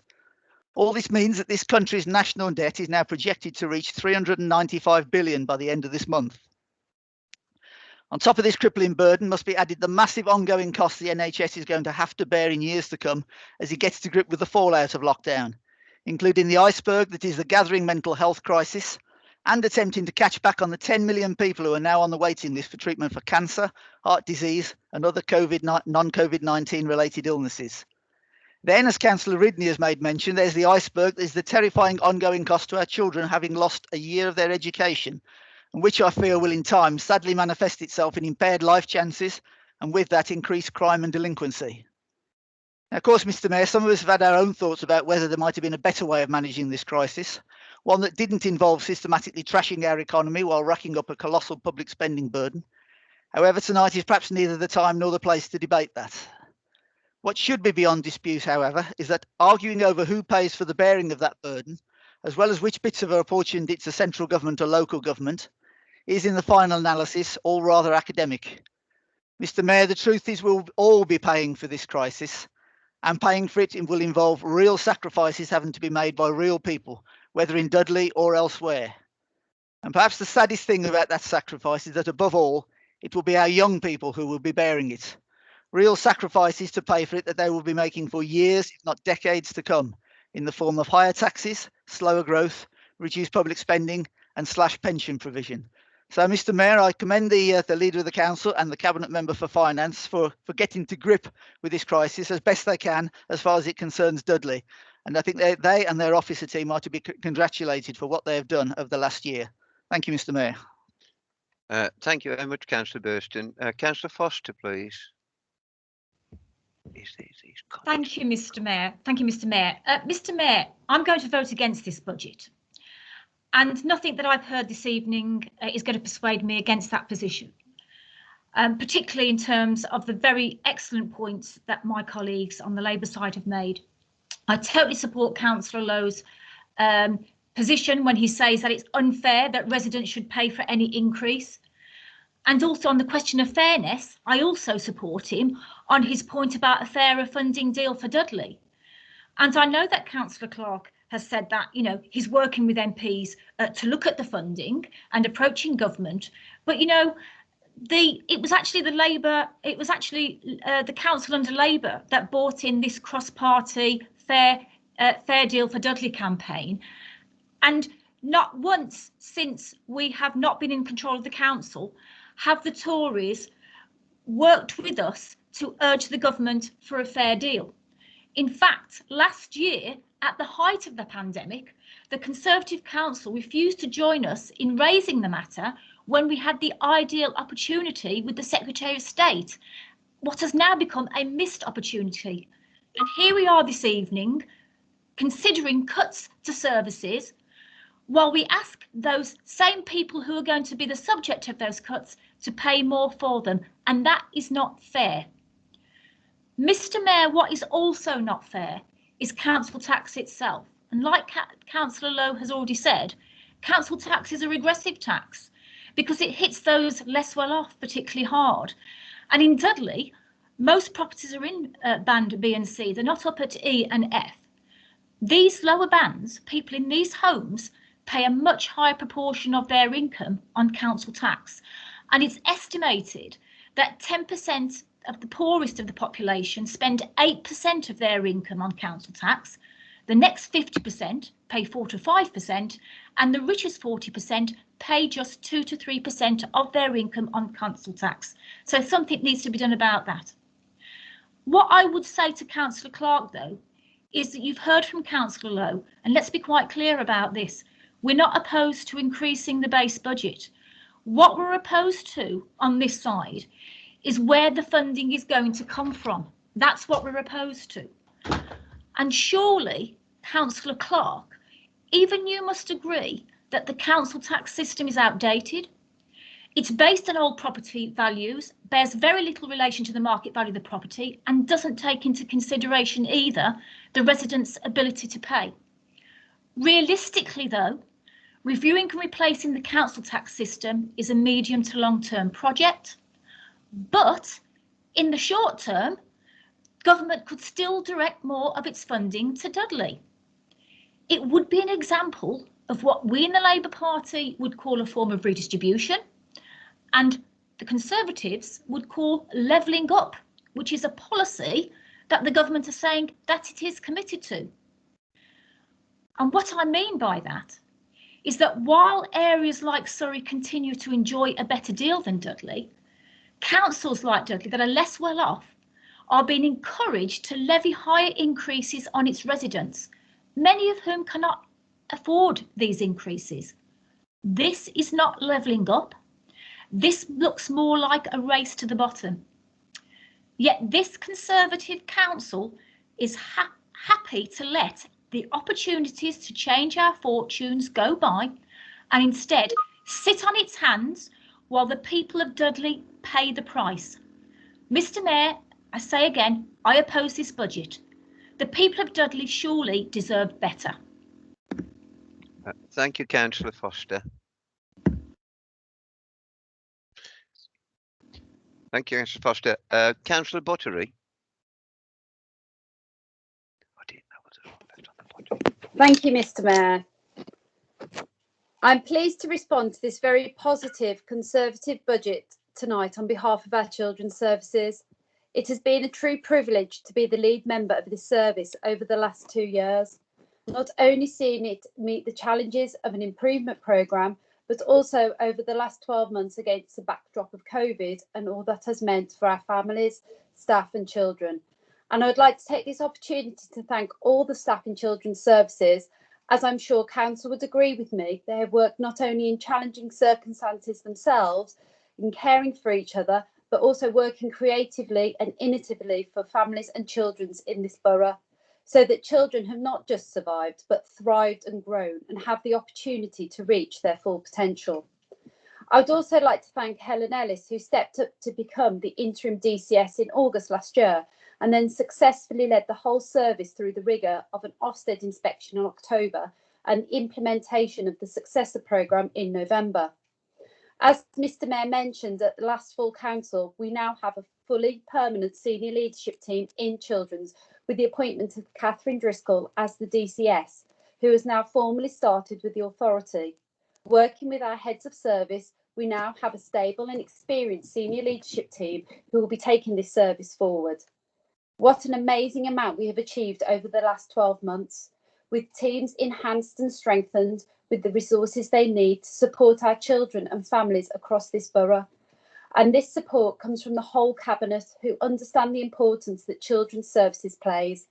And I am delighted that this has been recognised in this fantastic budget, with an extra £5 million going into children this year alone, which would be good news indeed in any budget. But this administration has gone even further, and there will be an extra £12 million going in over the next 3 years. So what does that mean for our staff, children, families and schools? It means the successor IT programme has finally been delivered, which was initially recommended after the Ofsted of 2016. It means a refocusing on early years and strengthening the team. It means children who are not attending school for whatever reasons, the support is now more tailored and robust. There is an increase in early help workers in the Children's Disability team. The care management team has been strengthened. The SEND team, which Mr. Mayor was in May 2019, had a disastrous Ofsted judgment during this Conservative administration has been completely restructured, rebuilt and reinvigorated, meaning better outcomes for children, reduced tribunals and disputes and a team working holistically. We now have more permanent social workers, with our agency staff numbers reduced from over 50% to under 20%. This has been complemented by our Centre for Professional Practice, who support staff with training and development, and recently held a practice week, which was outstanding and attended by over 100 of our staff. Our looked after children's team, who need to place children, often in moments of crisis, have been given an extra £3.5 million to make sure that children go into the right placements for their needs. Home to school transport is being supported with an extra £1.5 million. And what about Dudley Performing Arts, who again have been incredible over the last 12 months, moving into the Music Institute, still continue to teach lessons and organise concerts. They were also crucial in making our summer schools last year such a success. We have been able to continue having holiday clubs for our more disadvantaged children, working together with our fantastic Dudley CVS, and this has been recognised by central government as they have awarded Dudley an extra £1 million to expand our holiday clubs to reach even more children this Easter, summer and Christmas holidays. And as I have said, this has all been achieved against the backdrop of high scrutiny from the Department of Education and Ofsted as we come out of intervention and a pandemic. So I ask members of the Labour opposition, if we don't set the council tax at this level, which services would you like me to cut? Shall I close family centres or perhaps scrap early help team? What about SEND? Shall I cut that there? This is why this budget has been set at the level it has, because as a Conservative administration, we're using this money responsibly to support our families and children across the borough. I welcome this budget and the fact that children are being given the recognition and support they need to carry on building on the foundations that have been laid over the last 2 years. Thank you, Mr. Mayor. Thank you, Councillor Buttery. Call upon Councillor Zada. Thank you, Mr. Mayor. Just to warn you that my connection is a bit unstable, so if you lose me, I'll try and come back. Thank you, Mr. Mayor, and thank you for that chapter from Councillor Burston's fantasy novel. I suspect that was his latest edition that he just read out to us. The reality is, Mr. Mayor, that what we've heard today is obviously scripted. I'm going to tell you about two things that I want to talk about. Firstly, I want to talk about the people of Dudley, and secondly, I'd like to talk about social care. So prior to the pandemic, Mr. Mayor, there was 9,000 households in default owing about £3 million of council tax. And following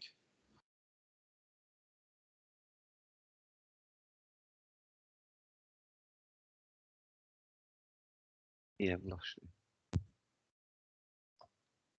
Yeah.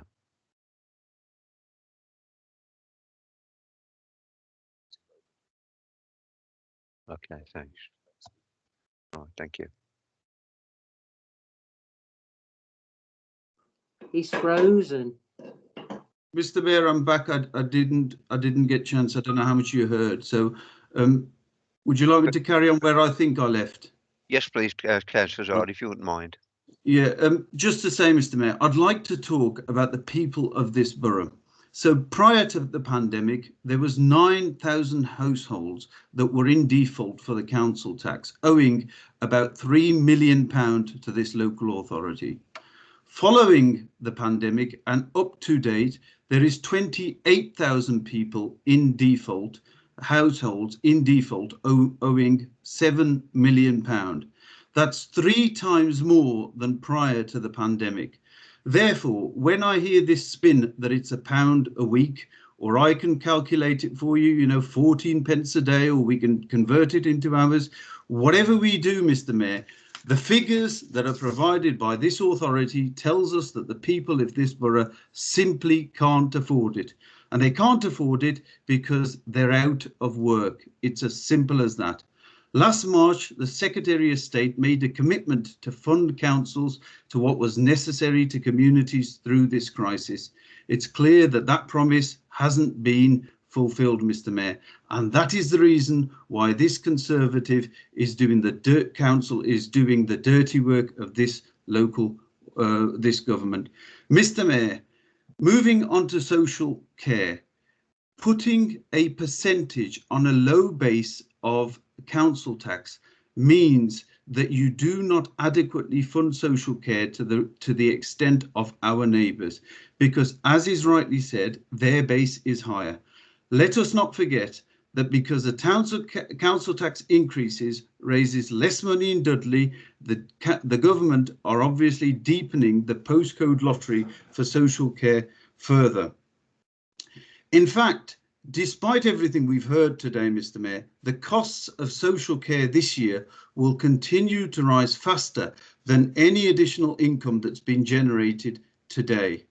That is why there is a real need for government intervention that we were promised at the start of the pandemic. The government's failure over the past year has left Britain with the worst recession of any major economy and one of the highest death rates in the world. And now this Conservative Council are making hard-working people pay the price for Conservative failure. And the time could not be any more wrong. 28,000 people, Mr. Mayor, in this authority are already in default. By upping the council tax, you will increase those numbers, and the only jobs that will come about is more bureaucrats chasing debt. Mr. Mayor, this is putting plasters on self-inflicted wounds. And as for the ambition that I've heard, Mr. Mayor, I heard Councillor Shakespeare give us a day in the life of a local authority, and she made it sound like it was something special. That's what we expect of local authorities, Councillor Shakespeare. What we don't expect is them to fill potholes with grass. That's not what we want. We want roads resurfaced and potholes filled. We want our bins collected, and we want a whole range of other services, and we don't want to go for less, we want to go for more. If that is what's going to be the expectation, that's what we want. Mr. Mayor, in this pandemic, everything that has been done to us from the Tory government has been an absolute failure. And it's local communities, Mr. Mayor, that have come to the rescue. They've come to the rescue and responded to the pandemic. And every time that our community has responded to the pandemic, what we have found is success. And I would like to pay tribute to all their hard work, and I don't think I can sit here and support a further punishment for them as a measure of thank you. And if the Tories, Mr. Mayor, want to punish local people, that's on them. I'm for levelling up, which is what I was promised, not for running it down. Self-inflicted wounds, Mr. Mayor, and this is going to self-inflicted wounds, plastering them and then putting the neighbours to get out to pay for them. This Conservative Council, Mr. Mayor, is moving this authority from a showcase to a basket case, and I will not support it. Thank you, Mr. Mayor. Thank you, Councillor Harder. I did let you overrun slightly because of the delay we had with the video connection. Councillor Vickers, please. Thank you, Mr. Mayor. I've listened to the words of the opposition and the opposition leader and their front bench. Their complaints of being hard done by are the politics of insincerity. Their comments tonight are not sincere.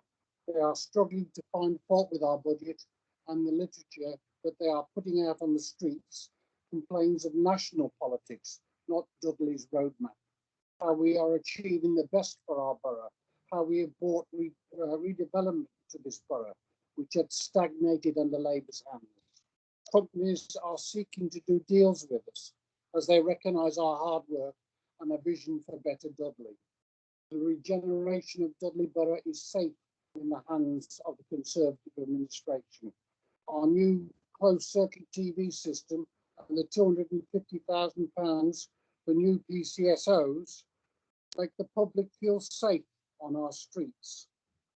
Mr. Mayor, we have made representation to the government, and the government have listened and recognised the financial impact this virus has had on our council coffers. So far this year, we've been gifted more than £200 million of additional support. Of course, our Labour opponents don't think this is enough, but they never do, always trying to beg for more, harping about what they would do it differently and demanding more. But if you ask them where their ideas are, and apart from complaining, what have they shown tonight? Exactly nothing. The government has been extraordinarily helpful. More than £36 million of general support for the additional costs and loss of income due to the disruption of services and difficulties in collecting local taxes. More than 44 million to give business rate applied to our retail, leisure, nurseries and hospitality industry. Approximately 95 million for business grants. More than 7 million for infection control and adult social care. Nearly 5 million for additional council tax relief and isolation payments to support hard households in hardship. £10 million for track and trace and public health response, saving lives and protecting National Health Service. But that is not enough for the party opposite. Their response is mealy mouthed, without any actual ideas on how we should go about helping our residents further. When they come into control, the Labour group cut everything, destroy our troops' morale, slash and burn and make a fine mess of our reserves because they cannot understand finance. Mr. Mayor, this is an outstanding budget at a time when we as a country are fighting back from the effects of the pandemic the world has never seen before. We as a council owe our tremendous amount of respect to our workforce, from the senior officers to the workforce as a whole. They have worked tirelessly. The frontline troops have turned up time and time again, doubled up on their duties, swapped roles, joined other teams, and to continue to fall into work at every opportunity. A remarkable achievement and an extraordinary example of dedication to the public of Dudley. It would be wrong not to acknowledge this achievement for the borough. And the Cabinet are proud of their work ethic, and we are working on somehow to reward them, show our gratitude to their hard work at this extraordinary time. The Cabinet I am proud to sit upon has worked to extraordinary lengths to deliver this budget, and I must commend especially Councillor Steve Clark, our Cabinet Member for Finance, and the officers of his division, from the Treasurer and all of his workforce. Steve Clark has been outstanding bringing this project forward. His vision, his work ethic are second to none, and I'm delighted to commend this project to this council. Thank you, Mr. Mayor. Thank you very much, Councillor Vickers. I call upon Councillor Kettle.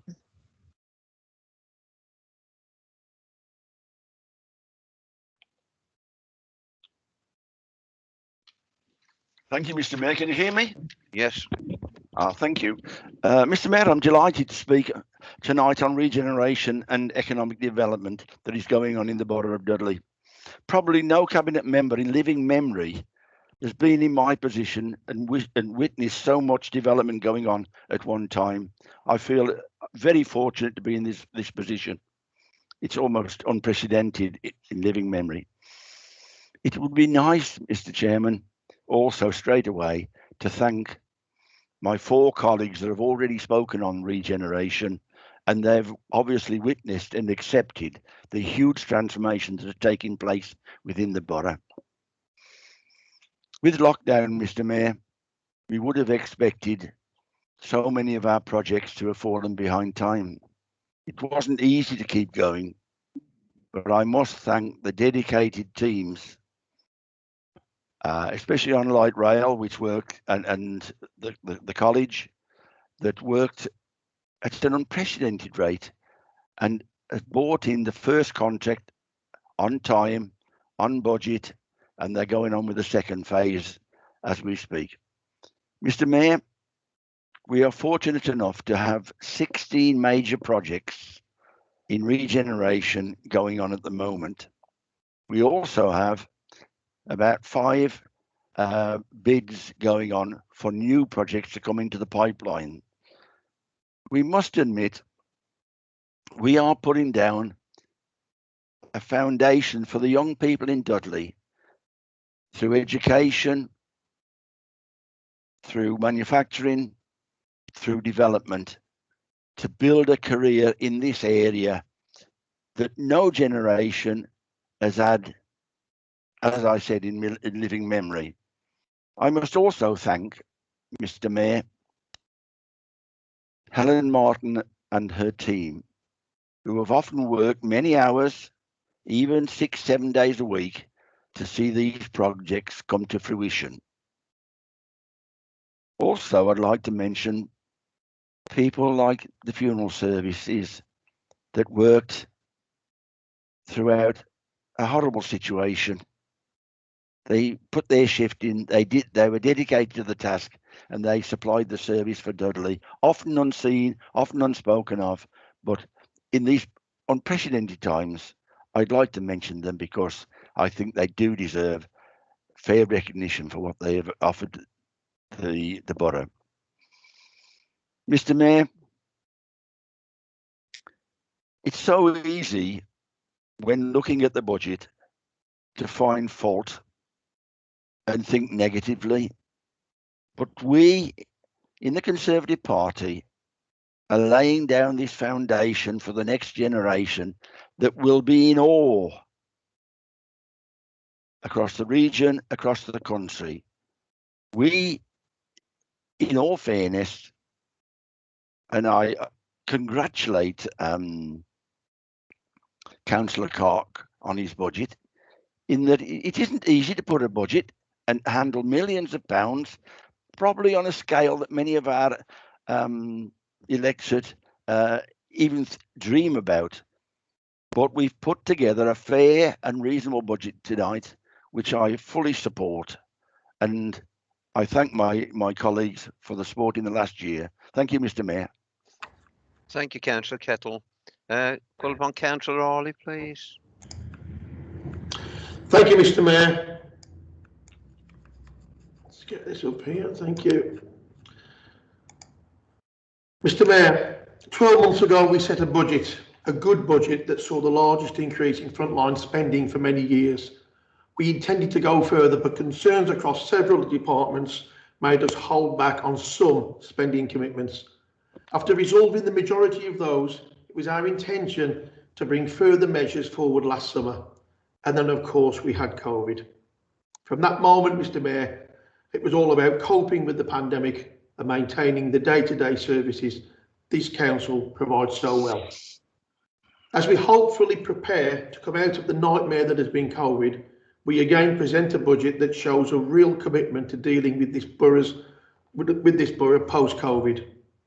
A desire to invest more than our opponents had thought possible in frontline services, such as adults and children's, at the same time as dealing with our ambitious regeneration programme, which enables this borough to be a trailblazer when it comes to creating jobs, opportunities and prosperity for the people of this borough.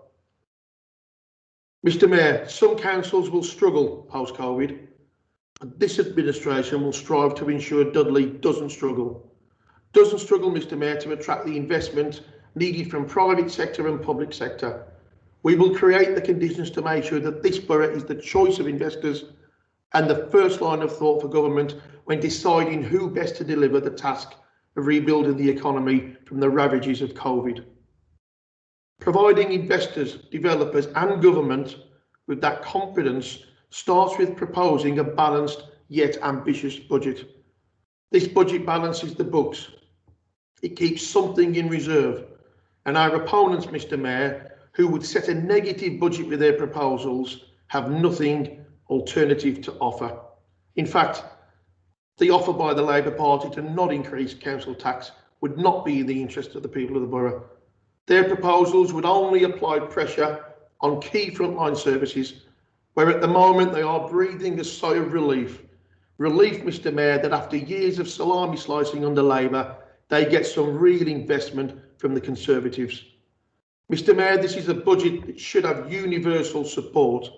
Support for an additional £20 million into adult social care, an extra £12 million into children's services. This investment will finally deal with many issues the Labour Party ducked when in control. It's an extra 30 million plus into services to protect our vulnerable adults and children across the board. Now that investment, Mr Mayor, is at risk if the Socialists ever get their way. Mr Mayor, this budget gives what officers in children and adults have requested. It also continues an ambitious regen programme, and it provides investment for leisure, housing, antisocial behaviour, PCSOs, enforcement, the reintroduction of the tree planting budget after Labour scrapped it. And of course, Mr Mayor, £1 million, yes, £1 million to deliver the largest commitment ever undertaken to improve the roads on our residential estates. Mr Mayor, this is a budget that invests at a time when it's absolutely needed as we come out of the pandemic and enter a post-COVID environment. This investment is what the borough and its people need as this council trailblazes its way out of the pandemic. And Mr Mayor, that will be much to the envy of our Black Country neighbours. Thank you. Thank you very much, Councillor Hawley. Councillor Phipps. Thank you, Mr Mayor. Mr Mayor, I want to say that I'm astonished by the contributions of the Labour councillors this evening, but the truth is I'm really not, because each contribution has been an excellent example of the psychological phenomenon of groupthink. That is where the desire for harmony or conformity in a group results in an irrational or dysfunctional decision-making outcome. That is the only thing that I can think of to explain the Labour Party's lack of grip on reality by just trotting out the lines of the leader of the opposition, ignoring years of their own arguments in this council. Councillor Bevan's already put it very well, but I want to make this point again. Councillor Lowe and the Labour Party are currently exercising all of the benefits that opposition affords them. Like the National Party throughout the pandemic, they have been content to snipe from the sidelines. Indeed, tonight, Councillor Lowe has been far more concerned about the government than Dudley Council. You might think he's still wishing to be sat in a very different kind of chamber rather than the one we all want to be sat in tonight, which is in Dudley Town Hall. As an example of this, Labour councillors have sought to raise spurious allegations and motives of menace on behalf of my colleagues, when the reality is we have chosen to make effective efficiency savings at the back office whilst boosting the money that is going into the actual services that our residents depend on. The reality of the situation is what we've heard this evening. Over £8 million of additional investment per year for adult social care, £4 million additional investment for children's services, new and refurbished leisure centres, more investment in roads, more money to tackle antisocial behaviour, the things that the residents of the borough have actually put as their priorities when they speak to us. Labour councillors do not have a plan to be able to deliver on those priorities. They put forward no amendments, no alternatives. If anything proves my point I'm making now, it is that fact. If they were sat in the positions that the Conservative Party was sat in tonight, they'd be doing exactly the same, except their track record is not to cut the back office costs and keep the money going into frontline services. Councillor Zada just spoke about people expecting the basics from the council. Well, their track record is to cut frontline services that have a huge impact on our residents, such as green care, tree planting, road maintenance, all sorts of cuts that they championed earlier in this decade, the last decade actually, when they were in control of the council, where we have put money back into those investments. Much has been made, Mr Mayor, of the effect that this council tax rise will have on vulnerable residents. But what has not been raised by Labour councillors is the incredible level of support that has been provided through the council, much of it funded directly from government grants. Dudley councillors passed on almost £4 million in welfare-related support grants to people living in Dudley. Direct support to the people most in need in this borough. The number of people receiving support from council through council tax support has gone up, and we are providing them with assistance to be able to pay their council tax. With the level of support that we have provided, the minimum that somebody will have to pay each year in council tax is £137, demonstrating that the amount of support necessary to support residents struggling at the moment is getting through and it is being met. Right now, our residents need their councillors to be frank and honest as we fulfil our role as community leaders through this crisis. They need to hear from us and trust us. Well, I want to say to them, yes, we are putting up council tax. We have to be honest about that and say it as it is. But we are looking to give you something in return for that with the investment into services, not to sit there on the sidelines, snipe and make it sound like the government's fault. Now, finally, Mr. Mayor, I want to mention something about my portfolio in the budget, because as the Human Resources Cabinet member, I am absolutely delighted with the news that we are finally ending the terms and condition changes that were introduced a few years ago. But that isn't all, Mr. Mayor. I want us to go further. The Conservative Party in Dudley wants to go further too. We are considering further measures to support the hard-working staff that Councillor Vickers mentioned earlier tonight, the people that have kept services going throughout the pandemic, many of them who are going to be on modest incomes doing jobs like collecting the bins and cutting the grass. So we are considering plans to end Labour's mandatory unpaid leave 1 year earlier than intended. We'll be discussing that with the unions, and if successful, then that will give a direct payment to thousands of local people who have worked hard for the council and kept services going, supporting people in recognition. Thank you very much, Mr. Mayor. Thank you, Councillor Phipps. Crack on time, by the way. Councillor Les Jones. Thank you, Mr. Mayor. Am I on? Yes. Yes. Carry on, Councillor Jones.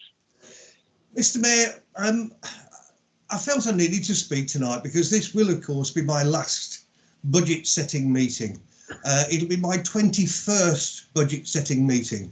And I have to say that I hoped, probably forlornly, that it would be different to the other 20. Insofar as at every one of those 21 meetings, the Conservative Party, whether in control or opposition, have always focused on the budget in hand, not who was in government. The reality is we are here as elected representatives to represent the people and deliver the services that they need on a local basis. Now, you can have a good debate about who is in national government. That's absolutely fine and perfectly respectable. But we are setting the budget that, with the constraints of the legal framework that we operate in, is our budget, the budget where we decide how we spend the money we ask our taxpayers to pay. Now, there were two things that came up tonight for me. One was when Councillor Crumpton talked about home to school transport. Now, I remember standing in that chamber when he was Cabinet Member for Children's Services and arguing that we should not withdraw home transport to the preschool age group, which the Labour group at that time wanted to scrap. It would have saved £250,000, and they wanted to take it away from the most vulnerable children in our borough in favour of some projects they wanted to finance.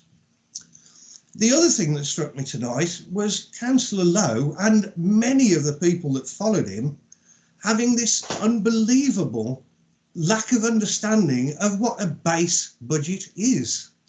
They refer to the base budget and how low it is as if it's somebody else's fault. The reality is, during the prolific years when the Labour government were throwing money at local authorities for projects they favoured, not for local services, for projects they favoured, they were very, very happy to promote that and keep the council tax low because they knew it mattered to local people. But as soon as a Conservative government arrived, it wasn't good enough. There wasn't enough money coming from central government. We had to fill the gaps in local services by actually taking responsibility for the budget we raise. Now, in hard, cold terms, You can have these debates about what national government should be doing, but it's not for tonight, Mr. Mayor. Tonight is about talking about how we deliver services to the people who elected us to make those decisions, not to blame someone else. And on that note, I'm going to leave my contribution, and I would like to now ask that the matter now be put. Thank you, Mr. Mayor.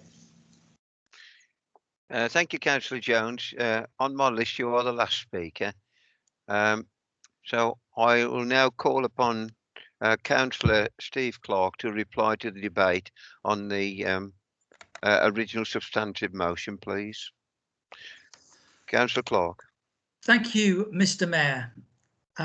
First of all, Councillor, just to answer some of the questions there, Councillor Casey, the government have put in £200 million extra in supporting Dudley, and we're very, very grateful. £200 million. Councillor Bayton and Ridney, I think Councillor Buttery answered your questions. Councillor Foster, I think Councillor Phillips answered your questions. Councillor Zada, on collection rates for the council, I believe that our collection rates are in line with last year, and there should not be an issue. Now, raising the council tax is not something we choose or want to do, but it has to be done to maintain the fantastic frontline services we have in the borough.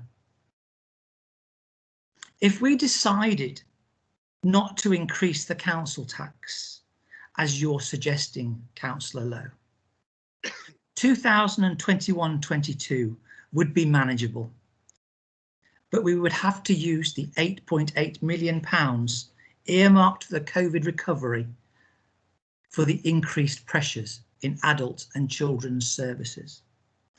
In 22-23, we would have to take out a £14.6 million out of the reserves and start a massive cutting back of frontline services.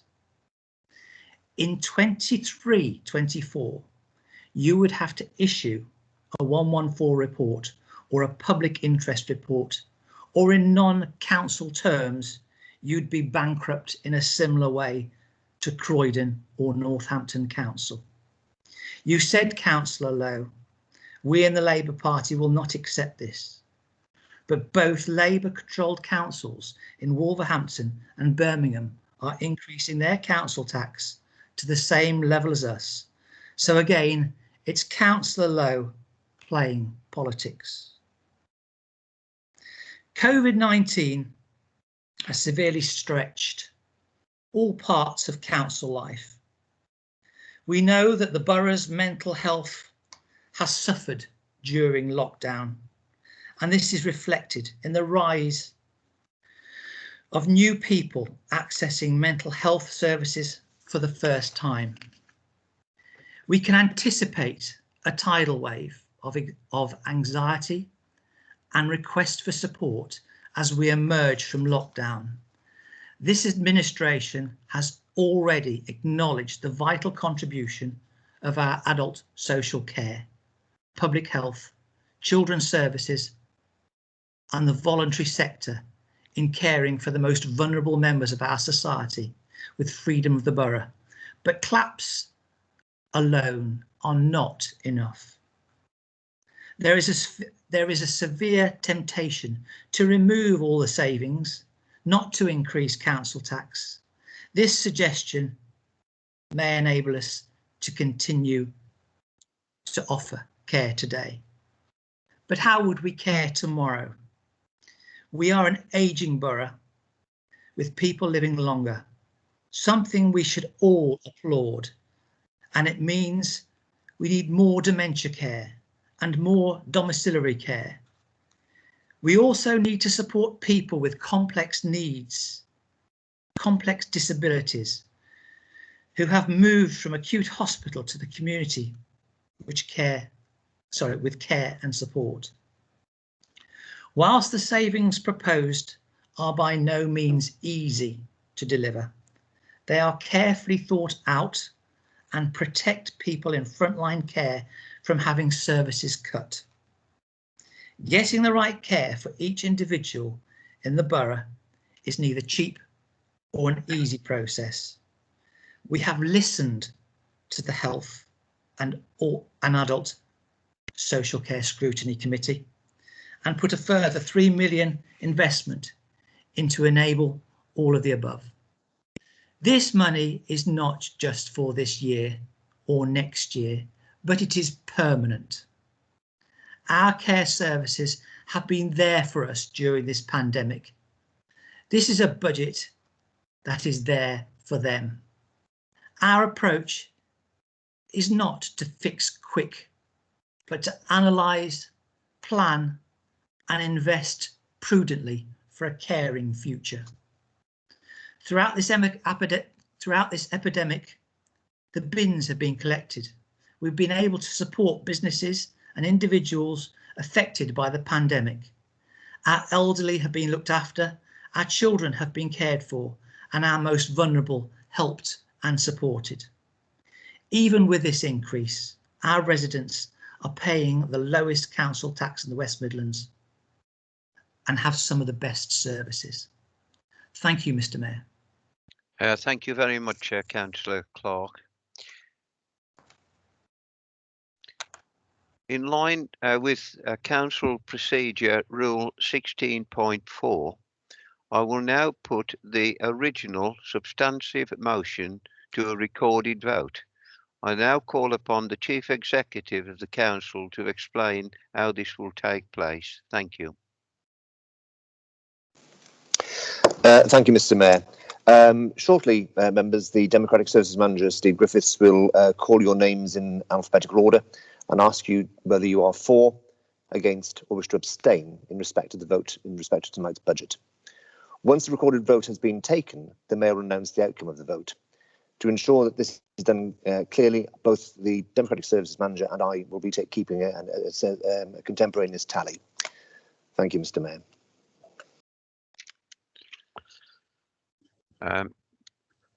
Mr. Griffiths.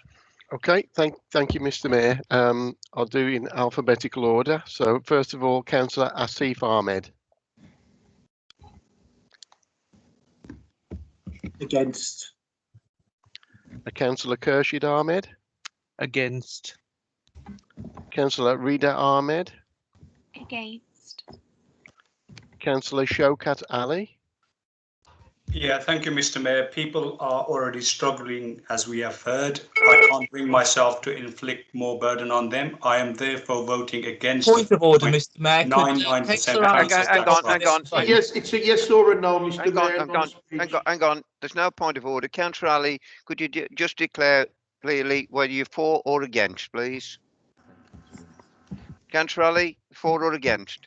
Yeah, Mr. Mayor, I'm against the 4.99% council tax increase. Thank you, Councillor Ali. Carry on, Mr. Griffiths. Councillor Adam Aston. Against. Councillor Margaret Aston.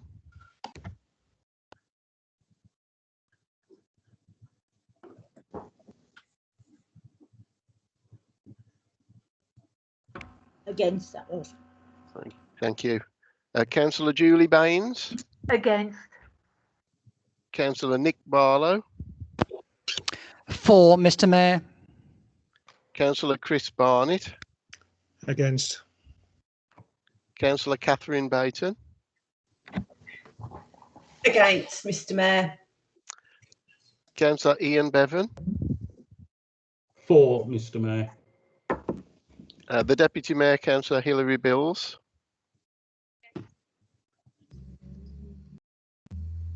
That was against registered. Yeah. Councillor Richard Boddy. I vote against. Councillor Paul Bradley. I vote for. Thank you. Councillor Ray Burston. I vote for, Mr. Mayor. Councillor Ruth Buttery. I vote for, Mr. Mayor. Councillor Kieran Casey. Against, Mr. Mayor. Councillor Bryn Challoner. I vote for, Mr. Mayor. Councillor Steve Clark. For, Mr. Mayor.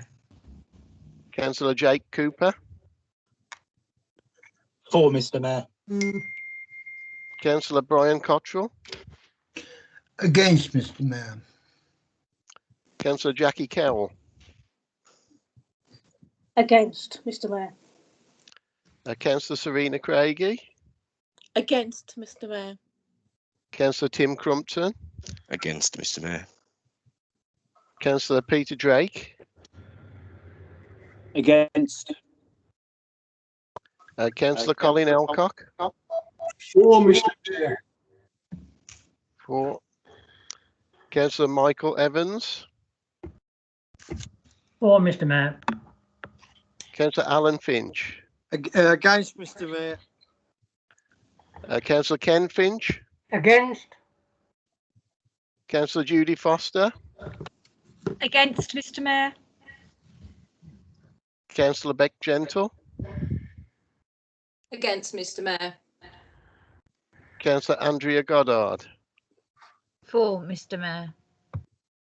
Councillor Sue Greenaway. For, Mr. Mayor. Councillor Mohammed Hanif. Against, Mr. Mayor. Councillor Donna Harley. For, Mr. Mayor. Councillor Patrick Harley. For, Mr. Mayor. Councillor Alan Hopwood. For, Mr. Mayor. Councillor Zafar Islam. Against, Mr. Mayor. Councillor Luke Johnson. For, Mr. Mayor. Councillor Les Jones. For, Mr. Mayor. Councillor Sean Keesey. For, Mr. Mayor. Councillor Ian Kettle.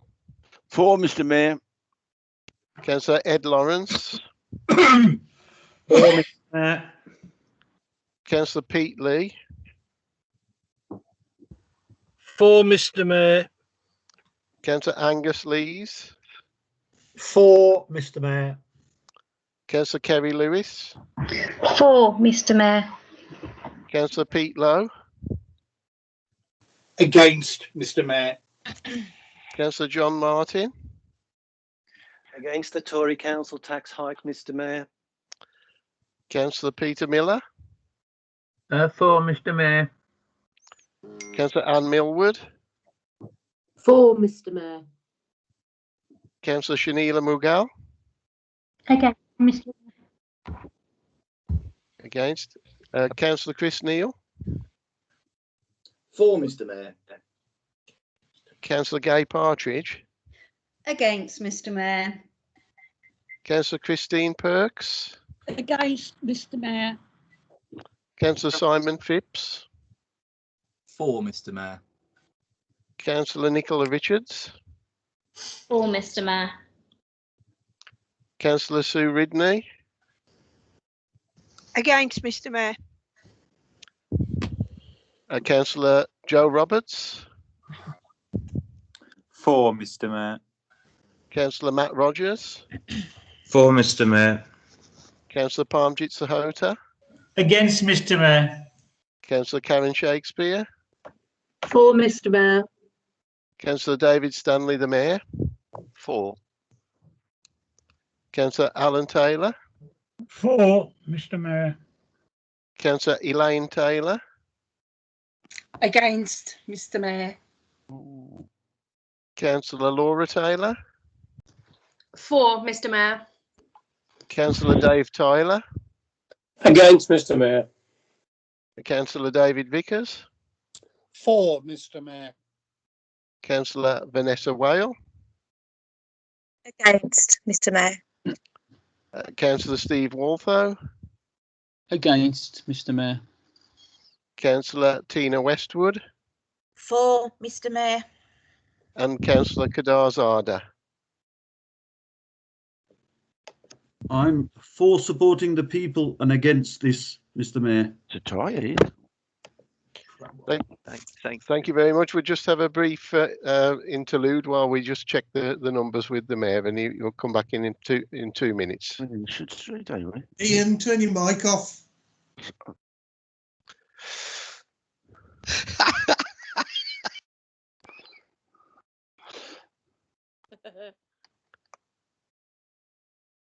I haven't counted them.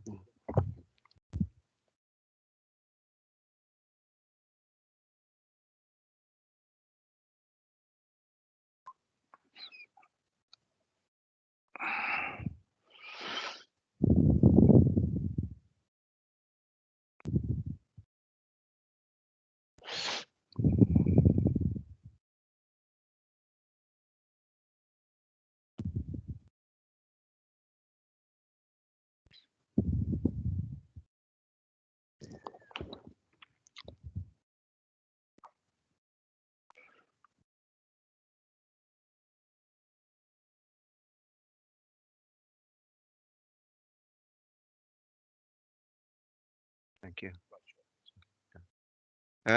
The result has now been declared, and the result is 36 for and 35 against. Therefore, the motion is carried. Well done. Before I just conclude the end of the meeting, I'd just like to thank all councillors for the kindness they've shown this evening. It's made my job a lot easier, to be perfectly truthful. To sit here with 4 members in the council chamber at such a crucial point has been quite a different situation where I found myself in over quite a number of years. So I do thank each and every one of you for the kindness you've shown and for making my position as the mayor this evening very, very easy indeed. As there is no further business, that concludes the meeting of the council. And once again, thank you very, very much indeed for your attendance this evening and for the way that things have gone. Thank you. Thank you, Mr. Mayor. Thank Wonderful you. job. Thank